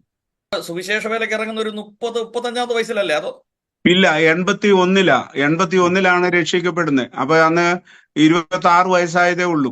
ആ അന്നു മുതല് 26 വയസ്സായതേ ഉള്ളൂ. എന്നാൽ 83 മുതല് ഉം. അല്ലെങ്കിൽ 83 മുതൽ തന്നെ നമ്മൾ പ്രവർത്തനം തുടങ്ങി. അപ്പൊ 28-ാമത്തെ വയസ്സ് മുതൽ പ്രവർത്തിക്കാനായിട്ട് തുടങ്ങി. അതായത് ഈ സുവിശേഷ വേല എന്ന് പറഞ്ഞ ഒരു ലഹരി പോലെ അങ്ങ് സിരകളിൽ പിടിച്ച ഒരു മനുഷ്യനാ. കാരണം രാവിലെ തൊട്ട് വൈകുന്നേരം വരെ കൂട്ടായ്മകള്, മീറ്റിങ്ങുകൾ, എവിടെ മീറ്റിങ്ങിന് വിളിച്ചാലും ഇനി ഒരു ദിവസം മീറ്റിംഗ് ഇല്ലെങ്കിൽ നേരെ തിരുവല്ല ടൗണിൽ പോയി നിൽക്കും, ബസ് സ്റ്റാൻഡിൽ പോയി നിൽക്കും, അവിടെ ട്രാക്ട് വിതരണം ചെയ്യും. അപ്പൊ ഈ ലേഖകന്മാർക്ക് അല്ലെങ്കിൽ ക്രിസ്തീയ വിശ്വാസത്തിലേക്ക് പുതുതായി വന്ന ആളുകൾ, രോഗികളായി ഭാരപ്പെടുന്നവർക്ക് സാറിന് കൊടുക്കാൻ ഒരു സന്ദേശം, 1-2 വാക്കുകളിലൊന്ന് ഈ എന്താണ്? സുവിശേഷകൻ എന്ന് പറഞ്ഞു കഴിയുമ്പോ ഉം. ലോകത്തിലേക്കും ഏറ്റവും നല്ല ജോലി അത്. ഉം. അതിന്റെ അപ്പുറത്ത് വേറെ ഒരു ജോലിയുമില്ല. ഞാൻ കണ്ടിട്ടുള്ള ഒരു കാര്യം പറയാം. അതായത് പാസ്റ്റർക്കറിയാം, ഈനോസ് എന്ന് പറയുന്ന ഒരു ദൈവദാസനുണ്ടായിരുന്നു, ഒരു IAS ഓഫീസർ ഉണ്ട്. അദ്ദേഹത്തിന്റെ പിതാവ് CSI കാരന്. അദ്ദേഹം ഒരു സുവിശേഷകനാണ്. അപ്പോ പലപ്പോഴും അദ്ദേഹത്തിന്റെ ഈ ശമ്പളം കൊണ്ട് കുഞ്ഞുങ്ങളെ പോറ്റാനായിട്ട് ബുദ്ധിമുട്ടായി. അപ്പോഴ് അദ്ദേഹം ഇരിക്കുന്ന ആ പള്ളിയിലത്തെ ആള്, അദ്ദേഹം ഒരു തോട്ടത്തിലെ ജോലിക്കാരനാണ്. അദ്ദേഹം പറഞ്ഞു, എൻ്റെ കൂടെ വരാമെന്നുണ്ടെങ്കിൽ നമുക്ക് മാനേജറെ ഒന്ന് കാണാം, ഒരു കങ്കാണിയായിട്ട് പിന്നെ സാറിനെ നിയമിക്കും. അപ്പൊ അതിന്റെ പൈസയും കൂടെ ആകുന്ന നേരത്ത് കുഴപ്പമൊന്നുമില്ലെന്ന് പറഞ്ഞു. അങ്ങനെ അവിടെ ചെന്ന് കഴിഞ്ഞ് ഈ മാനേജറുടെ അടുത്ത് ഇദ്ദേഹത്തിന്റെ പിതാവ് കയറി ചെന്നു, ഈ സുവിശേഷകൻ കയറി ചെന്നു കഴിഞ്ഞ ഉടനെ ഈ കൂടെ കൊണ്ടുപോയ സഭയിലെ വിശ്വാസി പറഞ്ഞു, ഇത് ഞങ്ങളുടെ സുവിശേഷകനാന്ന് പറഞ്ഞു. പെട്ടെന്ന് ഈ മാനേജർ എഴുന്നേറ്റ് വെച്ച് ഈ സുവിശേഷകനെ ഇരുത്തി കഴിഞ്ഞ് അദ്ദേഹം മാറി നിൽക്കുന്ന കൂടെ ചെന്നിട്ടുള്ള പിന്നെ വിശ്വാസി അവിടെ മാറി നിൽക്കുകയാണ്. അദ്ദേഹം കണ്ണും കൊണ്ടും കാലുകൊണ്ടും ഒക്കെ കാണിക്കുന്നുണ്ട് അപേക്ഷ കൊടുക്കാൻ. അപ്പോ ഇദ്ദേഹം അതിന് തയ്യാറാകാതെ വെളിയിൽ ഇറങ്ങി കഴിഞ്ഞപ്പോ വന്നിട്ട് ചോദിച്ചു, അതെന്താ കൊടുക്കാഞ്ഞത്? ഉടനെ പറഞ്ഞു, നീ എന്നെക്കാട്ടിലും മേളത്തെ ജോലിയിലാണ് നിൽക്കുന്നത്, അപ്പോ കണ്ടക്ടറായിട്ടാണ് ചെയ്യുന്നത്. അപ്പൊ നിനക്ക് അവിടെ ചെന്ന് കഴിഞ്ഞാൽ ഇരിക്കാൻ ഒക്കത്തില്ല. എനിക്ക് തരുന്നത് അതിലും താണെ ഒരു ജോലി. അപ്പൊ എനിക്ക് ഈ മാനേജറുടെ അടുത്ത് ഒട്ടും ഇരിക്കാൻ സീറ്റ് കിട്ടത്തില്ല. അതേപോലെ ഞാനൊരു ഉപദേശിയാണെന്ന് പറഞ്ഞപ്പോൾ എനിക്ക് അദ്ദേഹം സീറ്റ് തന്നു. അതാ വലിയ വേലയെന്ന് പറഞ്ഞു. ഈ ദേവദാസന്റെ മക്കളെല്ലാം തന്നെ IASകാരോ ഡോക്ടർമാരോ മറ്റു പലതും ഒക്കെ ആയി. ഞാൻ ഈ പറഞ്ഞത് ലോകത്തിലെ ഏറ്റവും വലിയ വേലയാണ് കർത്താവിന്റെ വേല. ആ വേലക്കാരനായതിൻ്റെ അകത്ത് ലജിക്കേണ്ട ഒരു കാര്യവുമില്ല. പിന്നെ നമ്മുടെ കാര്യങ്ങൾ നടത്താൻ, സുവിശേഷ വേലക്കാരുടെ കാര്യം നടത്താൻ ദൈവം തമ്പുരാനുണ്ട്. നമ്മൾ വേല ചെയ്യുന്നത് അംബാനിയുടേതോ അദാനിയുടെയോ ഒന്നും കോർട്ടിലല്ല. അവർക്കും പണം കിട്ടാതെ വന്നെന്നുണ്ടെങ്കിലും യഹോവയിലുള്ളവർക്ക് അല്ലെങ്കിൽ യേശു കർത്താവിൽ വിശ്വസിക്കുന്നവർക്ക് ഒന്നിനും കുറവ് വരത്തില്ല. അത് വെറും വായ്ത്താരിയല്ല, എന്റെ ജീവിതത്തിന്റെ അനുഭവമാ പറയുന്നു. അപ്പൊ അതൊരു പ്രത്യേകമായിട്ട് അതിൽ കൂടെ പോകും. പിന്നെ പ്രതിസന്ധികൾ വരും. മനുഷ്യൻ തീപ്പൊരി ഉയരെ പറക്കും പോലെ കഷ്ടതയ്ക്കായിട്ട് ജനിച്ചവന് കഷ്ടതയും പ്രയാസങ്ങളും ഉണ്ടാകും. ആ സന്ദർഭത്തിൽ എന്താണെന്നറിയാമോ? പിറുപിറുക്കാതെ ദൈവത്തോട് ചേർന്നിരുന്നുകൊണ്ട് പ്രാർത്ഥിക്കാമെങ്കിൽ, പ്രാർത്ഥിക്കാൻ സഹായിക്കുന്ന ചില ദൈവദാസന്മാരെ വിളിക്കാം, ദൈവദാസിമാരെ വിളിക്കാം. വിളിച്ചു കഴിഞ്ഞിട്ട് ഒരുമിച്ചിരുന്ന് പ്രാർത്ഥിക്കാം, അല്ലെങ്കിൽ അവരോട് പ്രാർത്ഥനാ വിഷയങ്ങൾ പറയാം. അങ്ങനെ പറഞ്ഞു കഴിഞ്ഞ് പ്രാർത്ഥിച്ചു കഴിയുമ്പോൾ ദൈവം നമുക്ക് വേണ്ടിയിട്ട് ഒരു വഴി തുറക്കും. മുൻപിലുള്ള ദുർഘടങ്ങളെ നിരപ്പാക്കും, താമ്ര കഥകളെ തകർക്കും, ഇരുമ്പോടാമ്പലുകളെ മുറിച്ചു കളയും. ഇത് വെറുതെ എഴുതിയിട്ടുള്ള ജീവനുള്ള വചനമായി. അത് അപ്രകാരം തന്നെ സംഭവിക്കും. അങ്ങനെയൊന്ന് പരീക്ഷിച്ച് നോക്കാൻ തക്കവണ്ണം നമ്മൾ തയ്യാറെടുക്കണം. അങ്ങനെയാണെന്നുണ്ടെങ്കിൽ ഒരു കുഴപ്പവുമില്ല. അപ്പോ ആ ലോകത്തിലെ മഹത്വകരമായ വേല, സുവിശേഷ വേല ചെയ്യുന്ന എല്ലാവരും കർത്താവിന്റെ നിങ്ങളെ തെരഞ്ഞെടുത്തത് ഓർത്ത് ദൈവത്തിന് സ്തോത്രം പറയുക വേണ്ടുന്നത്. പ്രാർത്ഥിച്ച് നമുക്ക് മീറ്റിംഗ് അവസാനിപ്പിക്കാൻ. സാർ ഒരു വാക്ക് പ്രാർത്ഥിക്കും. യഹോവയ്ക്ക് സ്തോത്രം ചെയ്യുന്നതും അത്യുന്നതനായുള്ളവയെ നിന്റെ നാമത്തെ കീർത്തിക്കുന്നതും 10 കമ്പിയുള്ള വാദ്യത്രം കൊണ്ടും വീണ കൊണ്ടും ഗംഭീര സ്വരമുള്ള കിന്നരം കൊണ്ടും രാവിലെ നിന്റെ ദയയും രാത്രി തോറും നിന്റെ വിശ്വസ്തതയും വർണ്ണിക്കുന്നത് നല്ലത്. ഞങ്ങളുടെ നല്ല ദൈവമേ, സ്വർഗീയ പിതാവേ, കഴിഞ്ഞ ചില മണിക്കൂറുകള് നിന്റെ ദാസനോടും ഈ ലോകത്തിന്റെ വിവിധ കോണുകളിലുള്ള ദൈവമക്കളോടും കൂടെ ഒരുമിച്ച് ചേർന്ന് ഞങ്ങൾക്ക് സംസാരിപ്പാനും ചിന്തിപ്പാനും തക്കവണ്ണം തന്ന കൃപയ്ക്കായി സ്തോത്രം കരയേറ്റുന്നു. നീ നടത്തിയ വിധങ്ങൾ ഓർത്താൽ എത്ര സ്തുതിച്ചാലും തീരത്തില്ലല്ലോ. ഇത് കാണുന്ന എല്ലാവരെയും അനുഗ്രഹിക്കണമെന്ന് പ്രാർത്ഥിക്കുന്നു. സാജു പാസ്റ്റർക്ക് വേണ്ടി പ്രാർത്ഥിക്കുന്നു. തുണയായിട്ട് കൊടുത്ത എന്റെ ദാസിയെയും കുഞ്ഞുങ്ങളെയും ഒക്കെ ഞങ്ങൾ ഓർക്കുന്നു കർത്താവേ. നിന്റെ മകന്റെ പ്രവർത്തനങ്ങളെ ഒക്കെ നീ അനുഗ്രഹിക്കണമെന്ന് പ്രാർത്ഥിക്കുന്നു. അവിടെ നടക്കുന്ന സ്കൂളിനെയും മറ്റ് പ്രവർത്തനങ്ങളെയും ഒക്കെ ഓർത്ത് ഞങ്ങൾ നിന്നെ സ്തുതിക്കുന്നു. നിന്റെ സന്നിധിയിലെ സന്തോഷം, നിന്റെ വലത്തുഭാഗത്തുള്ള പ്രമോദങ്ങൾ അതനുഭവിപ്പാൻ ഈ ശബ്ദത്തിന്റെ ഉള്ളിൽ കേൾക്കുന്ന എല്ലാവരെയും സഹായിച്ചാട്ട് തുടർന്നും അന്യോന്യം പ്രാർത്ഥനയിൽ ഓർക്കുവാൻ സഹായിക്കണമെന്ന് പ്രാർത്ഥിക്കുന്നു. യേശുവിന്റെ നാമത്തിൽ തന്നെ ആമേൻ.